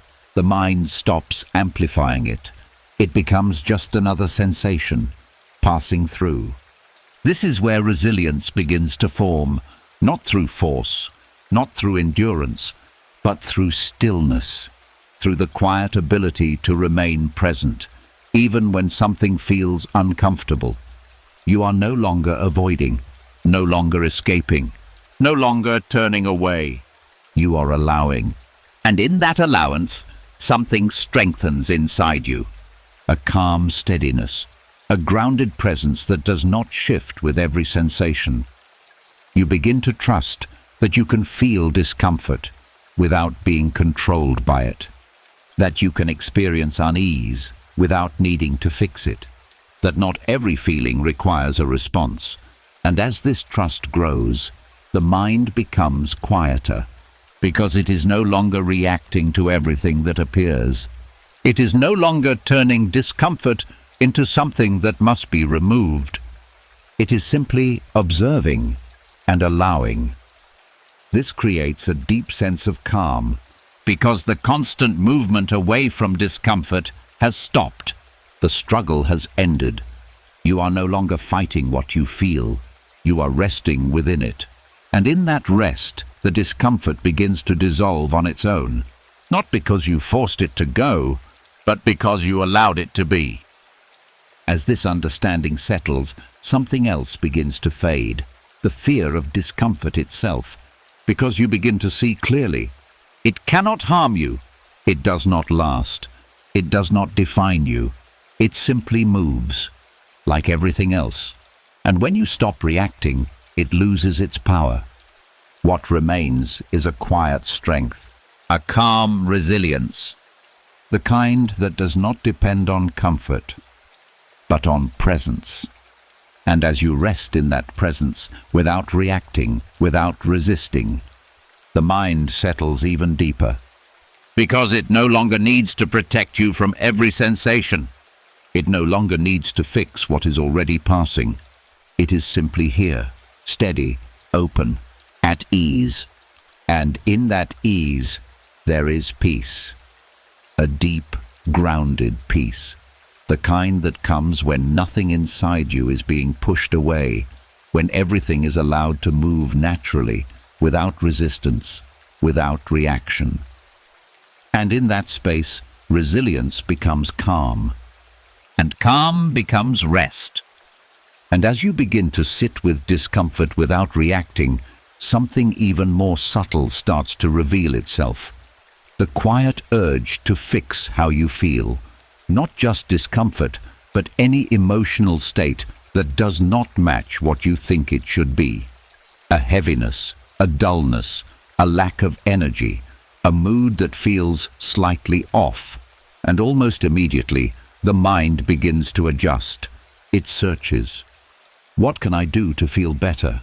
How do I change this? Why is this here? And without noticing, the emotion becomes a problem, something to correct, something to improve, something that should not be allowed to remain. But this creates a quiet resistance, because you are no longer feeling, you are managing. You are no longer present. You are trying to move away. And in that effort, the emotion stays. Not because it is strong, but because it is being pushed. There is a different kind of freedom, one that begins when you stop fixing your emotional state entirely. When you allow yourself to feel without trying to change it. At first, this may feel unfamiliar. The mind may resist. It may suggest that doing nothing means staying stuck, that without action, the feeling will remain. But as you stay with this practice, something becomes clear. Emotions do not stay because you leave them alone. They stay because you resist them. When you stop trying to fix what you feel, something shifts gently. The pressure softens. The tension fades. You are no longer turning the emotion into something it must not be. You are allowing it to exist, as it is. And in that allowance, the emotion begins to move, not forced, not controlled, but natural. You begin to see that emotional states are temporary by nature. They rise, they exist, they pass. And when you stop interfering with that movement, it becomes smoother, lighter, shorter. This is where freedom begins, because you are no longer dependent on feeling a certain way to be at ease. You are no longer waiting to feel better in order to relax. You are already relaxed within whatever is present. This creates a deep calm. A calm that is not based on comfort, but on acceptance. You are no longer chasing a different state. You are no longer correcting your experience. You are simply here, feeling, without resistance. And in that space, something softens. The body releases. The breath deepens. The constant effort to shift your state disappears. You are no longer working against yourself. You are moving with yourself. As this deepens, something else begins to fade. The belief that you must always feel good to be okay. Because you begin to see clearly. You can feel anything and still be at peace. You can experience discomfort and still remain steady. You can move through emotions without being controlled by them. And this changes your relationship with your inner world. You are no longer trying to fix it. You are trusting it. Trusting that it knows how to move, that it knows how to settle, that it does not need your control to return to calm. And in that trust, the mind becomes quiet, because there is nothing left to change, Nothing left to improve. nothing left to fix, only experience, Only presence. only allowing. And as you rest in that allowing, without resistance, without correction, the emotion passes naturally, softly, Leaving behind calm. leaving behind space, leaving behind stillness, a stillness that was always there, beneath the effort, beneath the resistance, beneath the need to fix. And in that stillness, there is freedom, a quiet, steady freedom, the kind that comes when you no longer fight your own experience, when you no longer try to change what is already moving on its own. And as you settle into that freedom, the mind finally rests. Not because everything feels perfect, but because nothing needs to. And as the need to fix how you feel begins to fall away, something even gentler starts to unfold. The realization that emotions do not need to be held at all, not corrected, not controlled, not even understood, simply allowed to pass.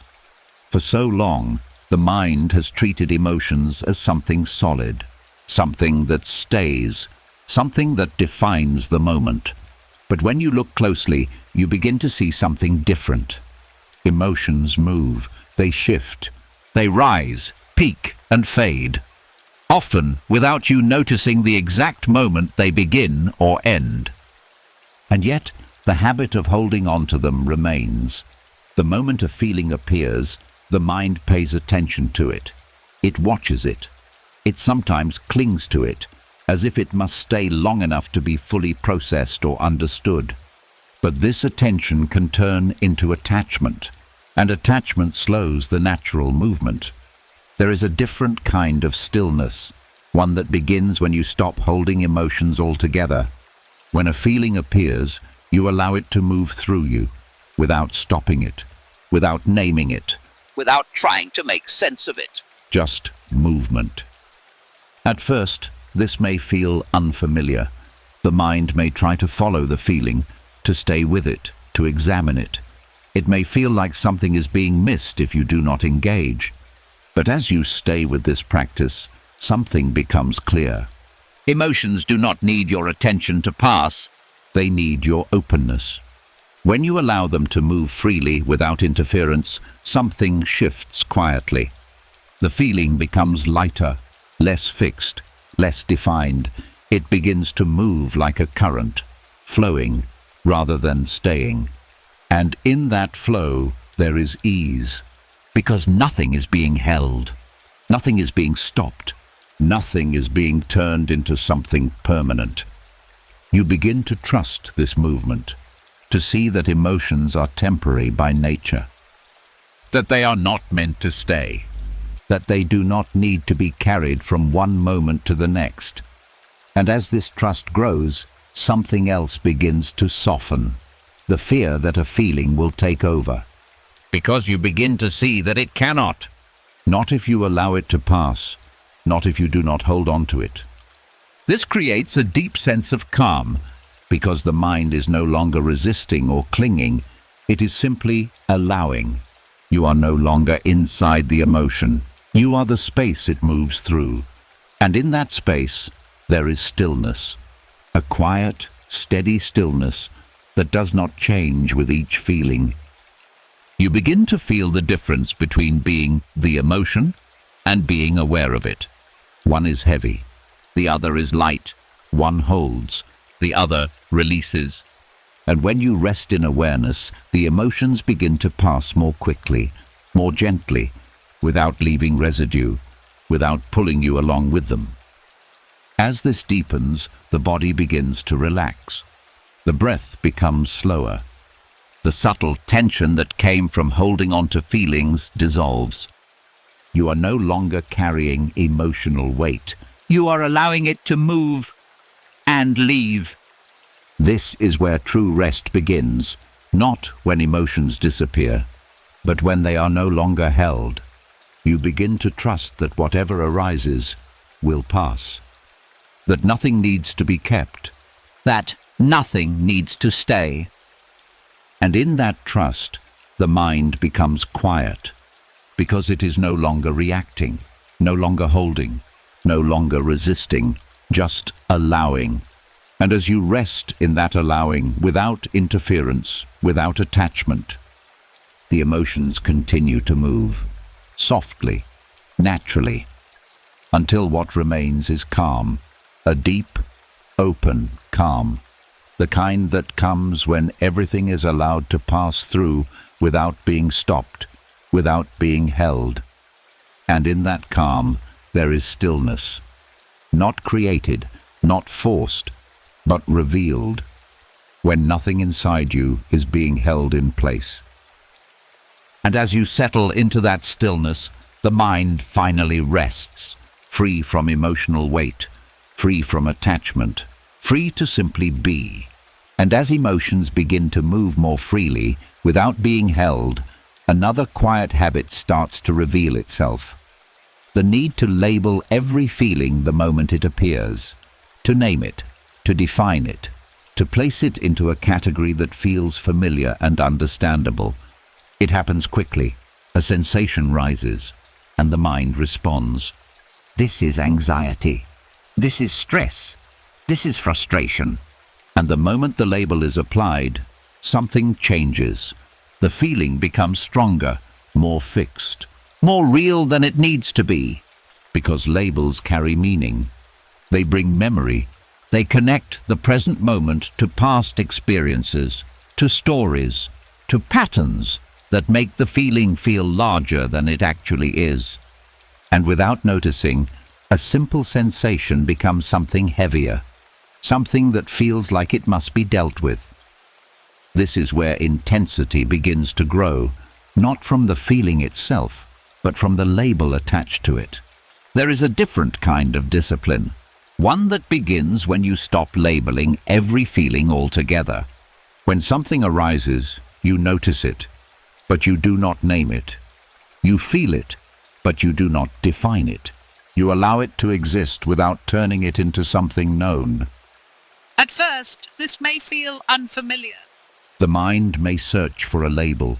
It may try to identify the feeling, to place it somewhere, to make sense of it. But as you stay with this practice, something becomes clear. A feeling does not need a name to pass. It does not need a definition to be experienced. It only needs space. When you remove the label, the feeling becomes lighter, less fixed, less intense. It is no longer tied to past experiences, no longer connected to a story. It is simply a sensation, moving through. And in that simplicity, there is ease, because the mind is no longer building around it, no longer adding meaning, no longer turning it into something that must be understood or resolved. It is simply observing. You begin to feel the difference between a labeled emotion and an unlabeled one. One feels heavy, the other feels fluid. One stays, the other passes. And when you allow feelings to remain unnamed, they begin to move more freely, more gently, without becoming something more. This reduces intensity because the mind is no longer amplifying the experience. It is no longer turning a moment into a pattern. It is simply allowing what is there to be there. As this deepens, the body begins to relax. The tension that came from identifying every feeling dissolves. You are no longer trying to understand your emotions. You are simply experiencing them. And in that experience, there is calm, a quiet, steady calm. The kind that comes when nothing is being defined, nothing is being labeled, nothing is being turned into something larger than it is. You begin to trust that feelings do not need to be named to be real, that they do not need to be categorized to pass, that they can exist and move without being held in place by language. And as this trust grows, something else begins to fade. The habit of overthinking what you feel. Because there is nothing to analyze, nothing to explain, nothing to connect. Only sensation, only movement, Only presence. And in that presence the mind becomes still. because it is no longer building meaning. It is no longer shaping experience. It is simply allowing. And as you rest in that allowing, without naming, without defining, the feelings soften, the intensity fades, the movement becomes gentle, Until what remains is quiet. a soft, open quiet. The kind that comes when the mind is no longer attaching meaning to every sensation, no longer turning simple feelings into complex experiences. Just awareness, Just stillness. just calm. And in that calm, the mind finally rests. And as the habit of labeling every feeling begins to loosen, something even more subtle comes into focus.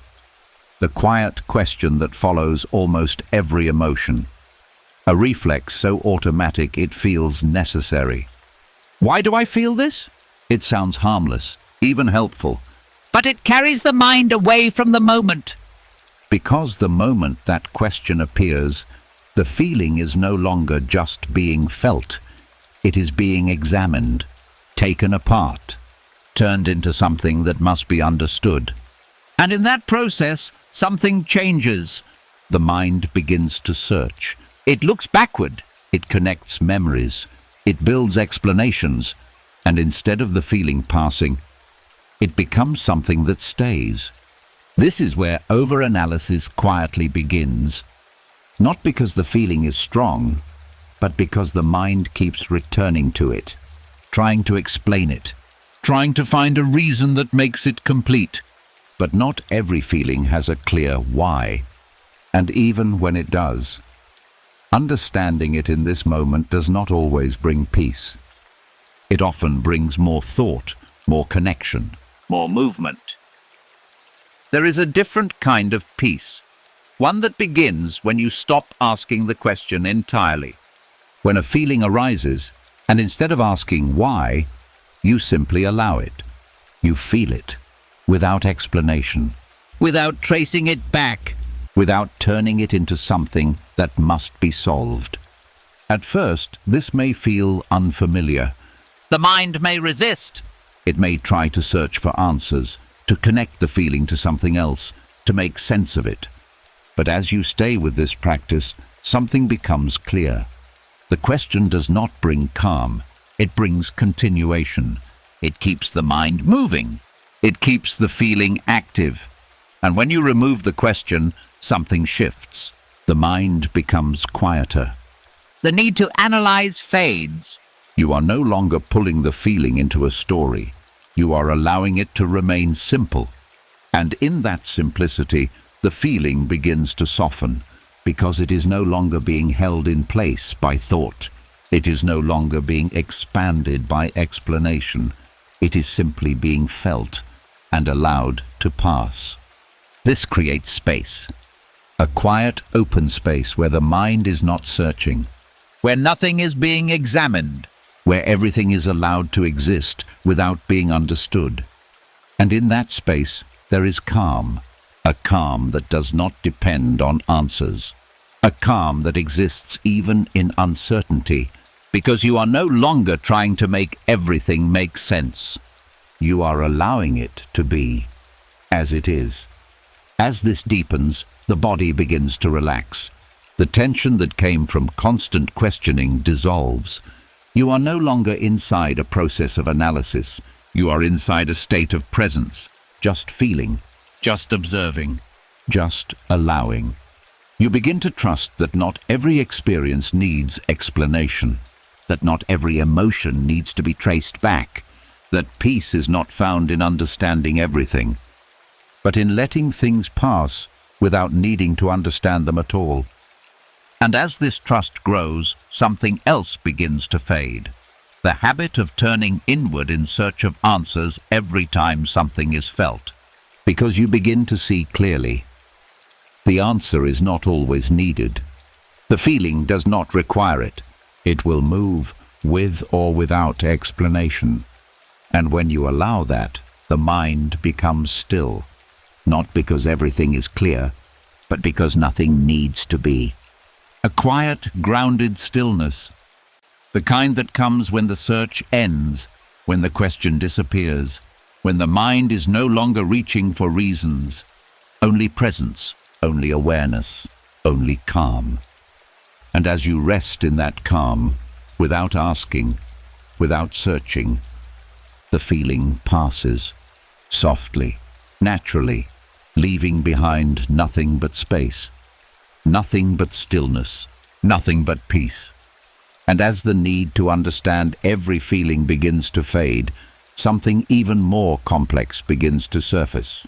The moments where emotions do not come clearly, not one feeling, not one direction, but many at once.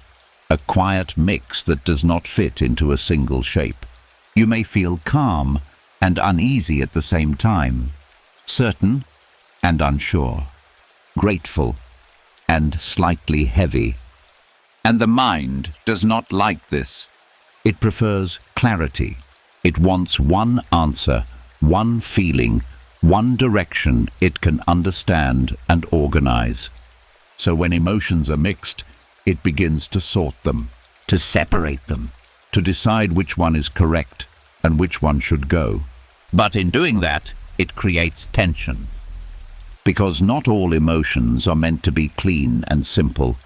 Some are layered, some are incomplete, some are meant to exist together. There is a different kind of strength, one that begins when you stop trying to separate what you feel, when you allow emotional ambiguity to exist without fixing it, without choosing one feeling over another, without needing to make it clear. At first, this may feel uncomfortable. The mind may search for certainty. It may try to reduce the experience into something simple, something easier to understand. But as you stay with this practice, something becomes clear. You do not need clarity to feel. You do not need a single emotion to be at peace. You can hold more than one feeling at the same time. And when you allow that, something inside you softens. The pressure to define disappears. The need to resolve fades. You are no longer trying to turn your experience into something neat. You are allowing it to remain open. And in that openness, there is calm. Because the mind is no longer forcing order, no longer reducing complexity, no longer turning your inner world into something it must understand immediately. You are simply sitting with what is there, mixed, layered, unclear. And that is enough.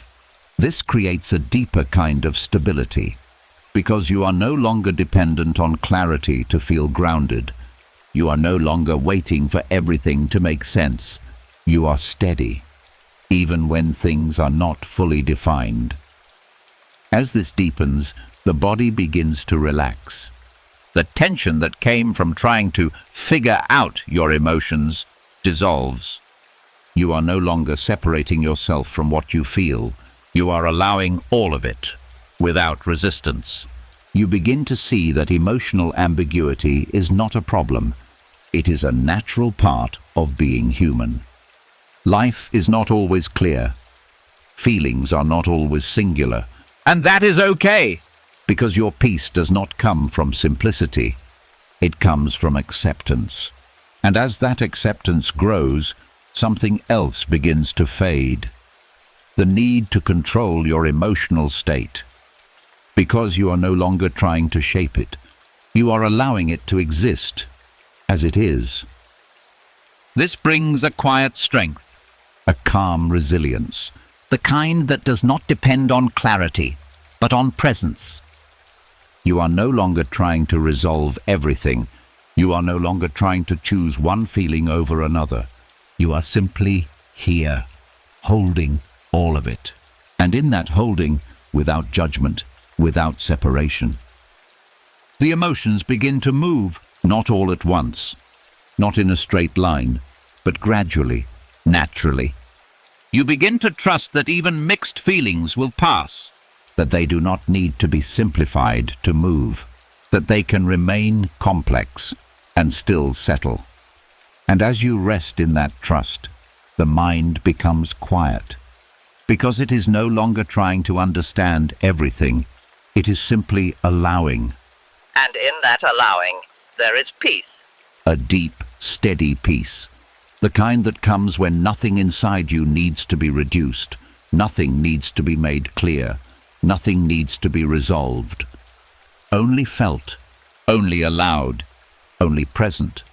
And as you sit in that presence, without needing to simplify, without needing to choose, The mind finally rests, not because everything is clear, but because nothing needs to be. And as you begin to sit with mixed emotions without needing to separate them, something even more subtle begins to soften. The quiet need for certainty within what you feel.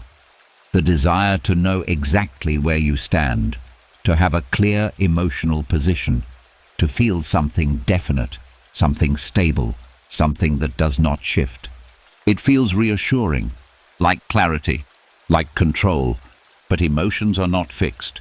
They move, they change, they rise and fall in ways that do not always follow logic.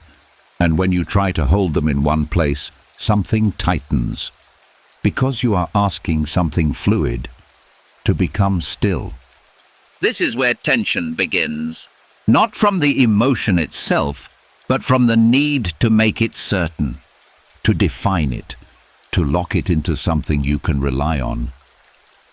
But there is a different kind of calm, one that begins when you stop seeking emotional certainty altogether. When you allow what you feel to remain fluid, unfixed, open. At first, this may feel unfamiliar. The mind may search for stability. It may try to decide what you are feeling, to hold on to one emotion, to create a sense of certainty where there is none. But as you stay with this practice, something becomes clear. You do not need emotional certainty to be at peace. You do not need to know exactly what you feel to rest. You can allow emotions to move without defining them. And when you do, something inside you relaxes. The need to pin things down fades. The pressure to feel something specific dissolves. You are no longer trying to hold your inner world in one place. You are allowing it to flow. This creates a gentle kind of calm. Because the mind is no longer resisting change, no longer trying to stabilize what is naturally unstable. You begin to feel the movement of your emotions without needing to stop them.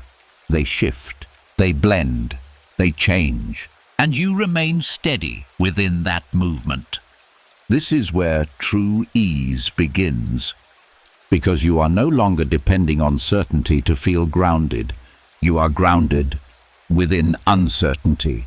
You begin to trust that not knowing exactly what you feel is not a problem. It is simply part of the experience. And when you stop resisting that, the mind becomes quieter, because it is no longer searching for something fixed. It is no longer trying to create stability through definition. It is simply allowing what is there to be there. As this deepens, the body begins to soften. The tension that came from trying to figure out your emotions dissolves. You are no longer holding yourself in a state of clarity. You are resting within fluidity. And in that rest, there is peace. A calm that is not rigid, not fixed, but open, flexible, steady. You begin to see that your strength is not in knowing exactly what you feel, but in allowing yourself to feel, without needing to know. And as this understanding settles, something else begins to fade. The need to control your emotional state. Because you are no longer trying to define it. You are no longer trying to hold it in place. You are allowing it to move. And in that movement, there is ease, a quiet, flowing ease, the kind that comes when nothing inside you is being forced into certainty, when everything is allowed to change, to shift, to move naturally. And as you rest in that flow, without needing to define, without needing to stabilize, The mind becomes still. not because everything is certain, but because nothing needs to be. And in that stillness, there is calm, A deep, gentle calm. The kind that remains even as everything inside you continues to move. and as the need for emotional certainty begins to soften, something even quieter begins to reveal itself. A space beyond feeling altogether. Not the absence of emotion, but a moment where nothing strong is present. No clear joy, no clear sadness. Just a kind of silence. At first, this silence can feel unfamiliar, even uncomfortable, because the mind is used to feeling something, used to movement, used to emotional activity that gives a sense of being engaged, of being alive, of being connected. So when that movement fades, the mind begins to question it. Why do I feel nothing? Is something wrong? Should I be feeling more? And without noticing, the silence becomes something to fix. Something to fill, something that must be replaced with a clearer emotion. But this silence is not emptiness, it is rest, A natural pause between emotional waves. A space where nothing is being processed, nothing is being held, nothing is being carried. and when you allow it, something deep begins to settle. There is a quiet power, one that begins when you stop trying to fill this space. When you allow emotional silence to exist without interference. Without questioning, without turning it into something that must be changed. At first, the mind may resist. It may try to bring in thoughts, to search for feelings, to create movement where there is none. But as you stay with this practice, something becomes clear. This silence does not need to be broken. It needs to be trusted. Because within this stillness, the body begins to restore. The mind begins to reset. The constant movement that has been present throughout the day finally slows down. Completely. You begin to feel what it is like to exist without emotional pressure, without needing to feel something specific, Without needing to respond to anything. just being. And in that being, there is a deep calm. A calm that is not tied to any emotion, not dependent on feeling good or bad, but rooted in something quieter, something steadier. You begin to understand that you are not only your emotions, you are also the space between them, the place where nothing is happening and everything is at rest.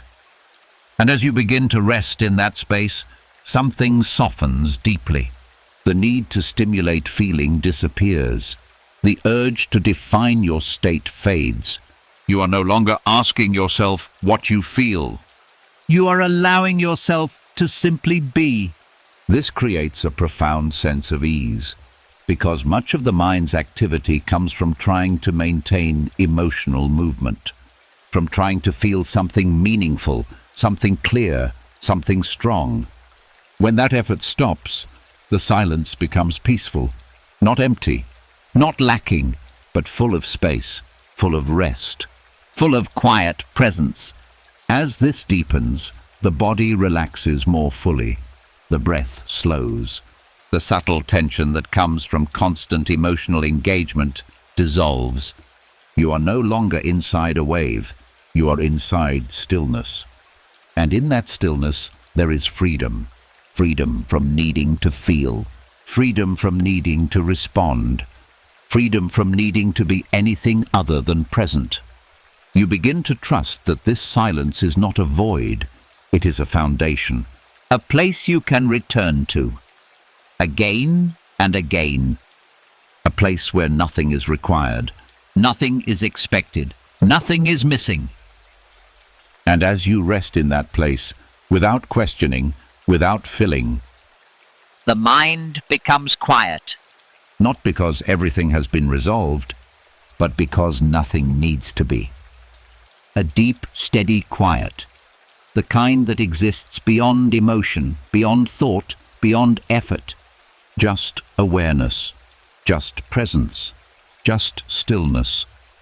And as you settle into that stillness, the mind finally lets go, not into emptiness, but into rest.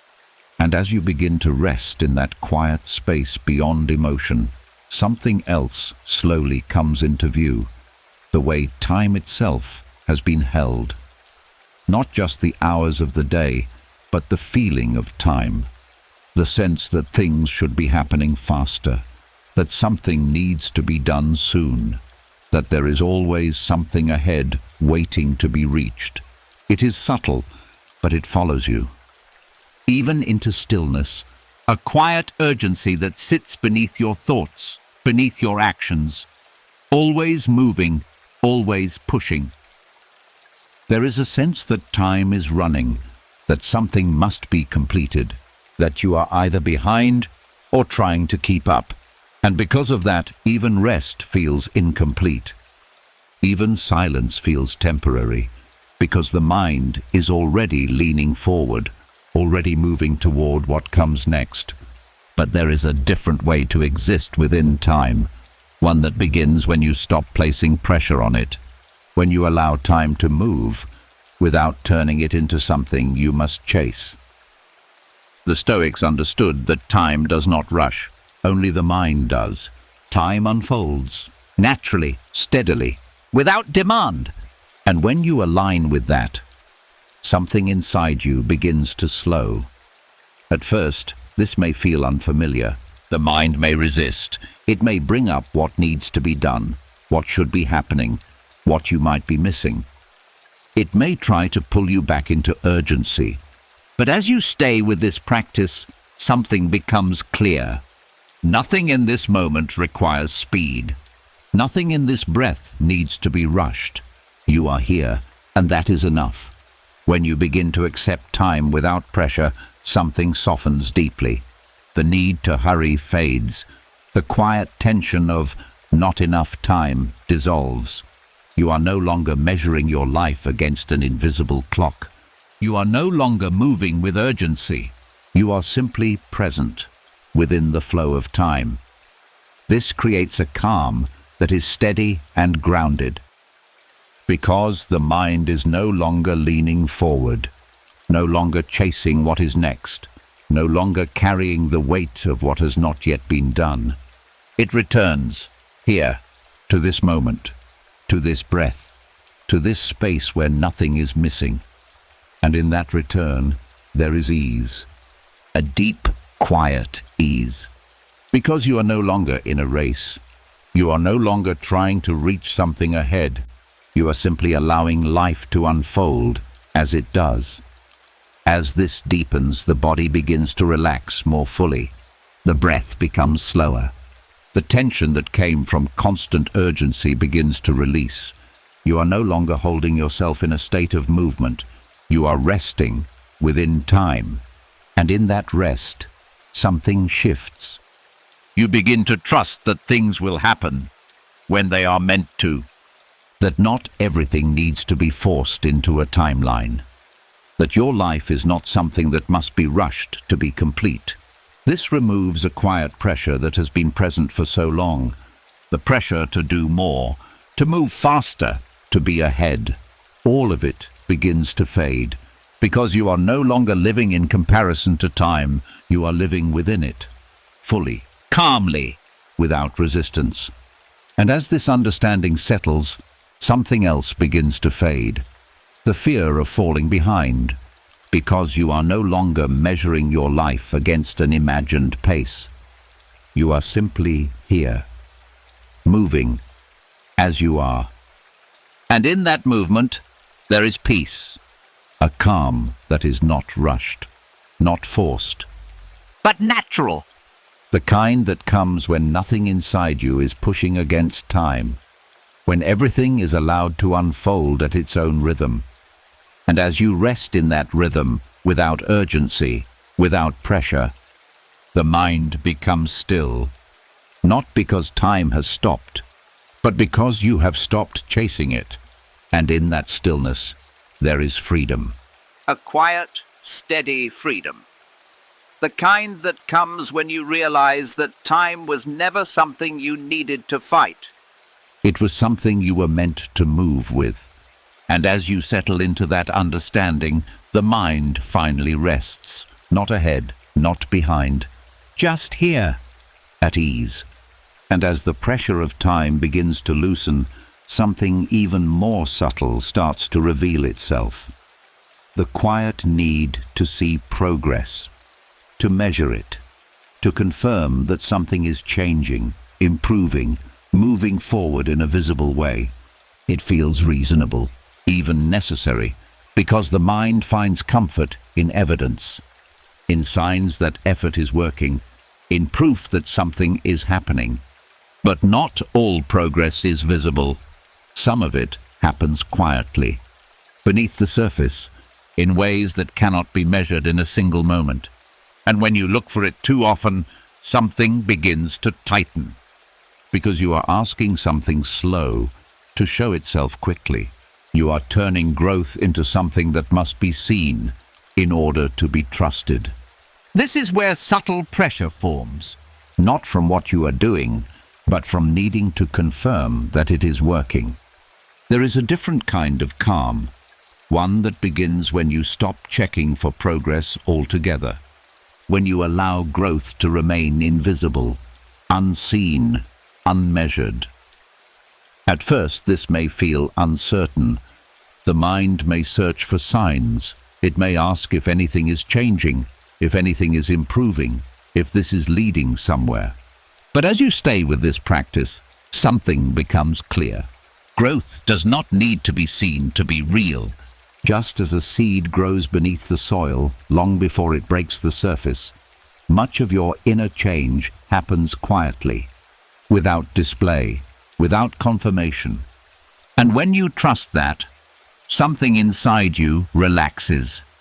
The need to measure fades. The quiet checking disappears. You are no longer watching yourself to see if you are becoming something. You are simply allowing yourself to become naturally. This creates a deep kind of ease, because you are no longer placing pressure on your progress. You are no longer expecting visible results from internal movement. You are simply moving without needing to see it. And in that movement, there is calm. A steady, grounded calm. The kind that comes when you trust the process, even when it is invisible. You begin to feel the difference between forcing growth and allowing it, between checking constantly and letting things unfold. And as you rest in that difference, the mind becomes quieter. Because it is no longer searching for proof, no longer asking for confirmation, no longer turning progress into something that must be observed. You are simply here, present, unmeasured, at ease. As this deepens, something else begins to fade. The fear that nothing is happening. Because you begin to trust that something is always happening, even when you cannot see it, even when you cannot feel it clearly. Change is not always loud. It is often silent. And when you allow it to remain silent, it moves more freely, more naturally, without pressure, without interruption. This brings a quiet confidence, A calm trust in your own path. You are no longer waiting for signs to tell you that you are moving forward.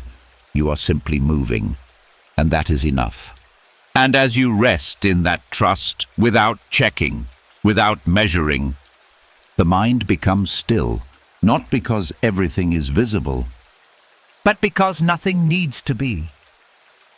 a gentle, steady stillness, the kind that comes when you no longer need to see your growth to believe in it. Only presence, only movement, only quiet becoming.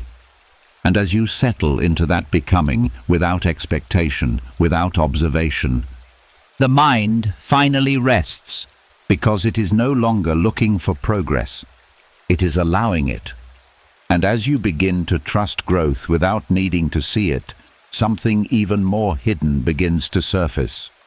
The quiet deadlines the mind has been carrying, not the ones written on calendars, but the ones that live inside you, the silent timelines for how things should unfold, when you should feel better, when you should understand, when you should be somewhere else by now. They are not always clear, but they are there, a subtle sense of by now, a quiet pressure that says, this should have happened already. And because of that, even natural processes begin to feel delayed. Even your own pace begins to feel wrong. This is where tension forms, not from time itself, but from the expectations placed on it. The mind creates an internal clock, One that measures progress, healing, clarity, growth. And when reality does not match that clock, something tightens. You feel behind. you feel late. You feel like something is not moving as it should. But these deadlines are not real. They are constructed, built from comparison, from past expectations, from imagined timelines that were never guaranteed. And when you begin to see this clearly, something starts to loosen. There is a different kind of strength, one that begins when you release these internal deadlines completely. When you stop asking when something will happen, When you stop measuring your experience against a timeline that exists only in thought. At first, this may feel uncertain. The mind may search for structure. It may try to create new timelines, new expectations, something to hold on to. But as you stay with this practice, something becomes clear. Life does not follow your internal clock, and it does not need to. Things unfold when they are ready. Not when you expect them to, not when you think they should. And when you allow that, something inside you softens deeply. The pressure fades. the quiet urgency disappears. You are no longer waiting for a moment that must arrive at a specific time. You are simply here, within what is already unfolding. This creates a calm that is steady and grounded, because you are no longer measuring your life against imagined deadlines. You are no longer pushing yourself to match a pace that was never required. You are moving, naturally, As you are. and in that movement there is ease, a deep, quiet ease, Because nothing is late. nothing is behind, nothing is missing its moment. Everything is unfolding in its own time. As this understanding settles, the body begins to relax.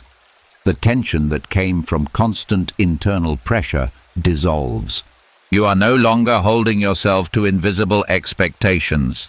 You are no longer asking your life to fit into a schedule that exists only in your mind. You are allowing time to move without forcing it. And in that allowance, something shifts. You begin to trust your pace, to feel that your process does not need to be rushed, that your path is not delayed. It is simply yours. This removes a deep layer of pressure, the pressure to be somewhere by now, to feel something by now, to understand something by now, All of it begins to fade. because you are no longer living under an internal clock. You are living within the present. And in that presence, there is peace. A calm that is not tied to time, Not dependent on progress. not shaped by expectation. You are simply here. And that is enough. And as you rest in that understanding, something else begins to fade. The fear of not arriving, because you are no longer trying to arrive anywhere. You are allowing the journey itself to be complete in each moment. And in that completion, the mind becomes still. Not because everything has happened, but because nothing is being rushed to happen. A quiet, steady stillness, the kind that comes when time is no longer something you are chasing, when your life is no longer measured against invisible deadlines. Just presence, just unfolding, just calm. And as you settle into that calm, without timelines, without pressure, the mind finally lets go, not waiting, not rushing, just being. at ease. And as the weight of internal deadlines begins to dissolve, something even more subtle starts to loosen. The habit of tracking your growth, not in obvious ways, but quietly. Checking how far you've come, measuring if you are improving, noticing if you are better than before. It seems helpful, Even motivating. but it carries a hidden pressure, because the moment you begin to track your growth, you turn it into something that must be observed, something that must show signs, something that must move in a way you can recognize. And when it doesn't, doubt appears, a quiet question. Is anything changing? Am I really growing? And without noticing, your attention shifts away from living into monitoring. You begin to watch yourself, to evaluate, to measure progress that was never meant to be seen moment by moment. This is where tension forms, not from lack of growth, but from needing to confirm it. There is a different kind of freedom, one that begins when you stop tracking your growth entirely, when you let go of the need to measure who you are becoming, when you allow change to happen without watching it. At first, this may feel uncertain. The mind may search for signs. It may try to look back, to compare, to find evidence that something is moving. But as you stay with this practice, something becomes clear. Growth is not something you need to monitor. It is something that happens when you are not interfering. Just like the body grows without your attention, the mind evolves quietly, without needing to be observed. And when you trust that, something inside you relaxes.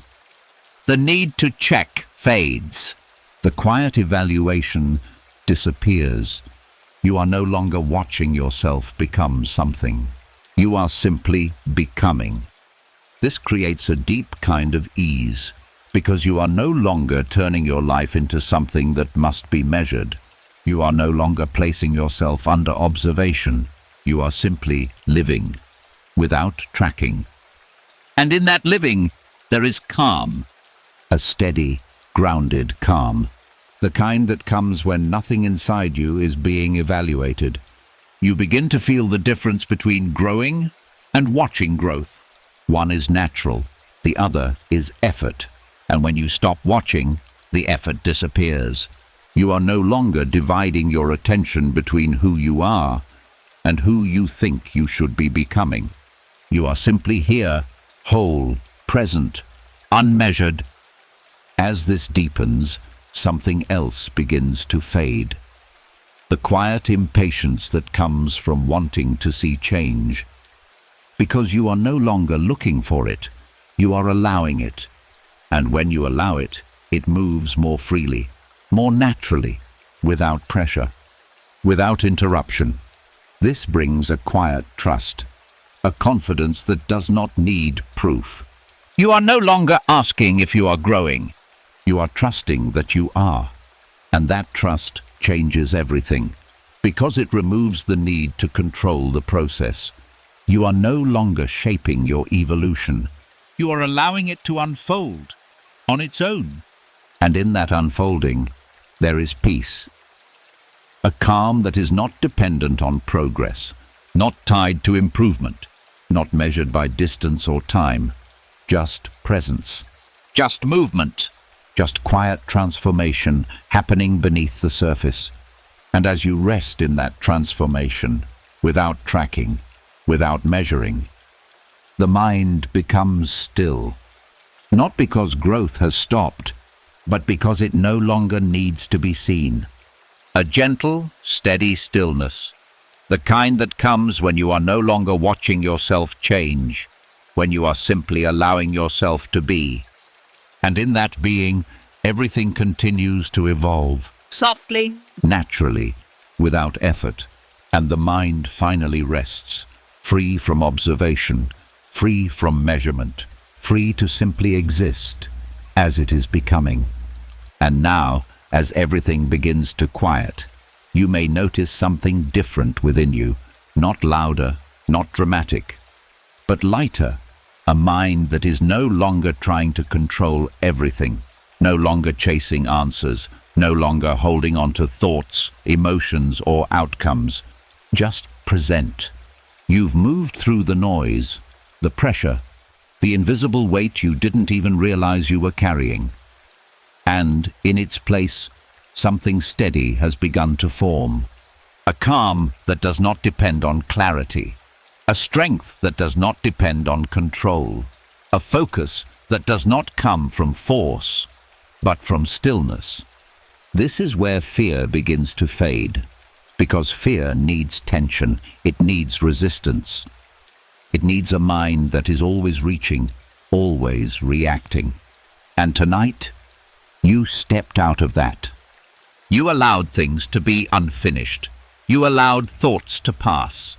You allowed yourself to rest without solving, fixing, or proving anything.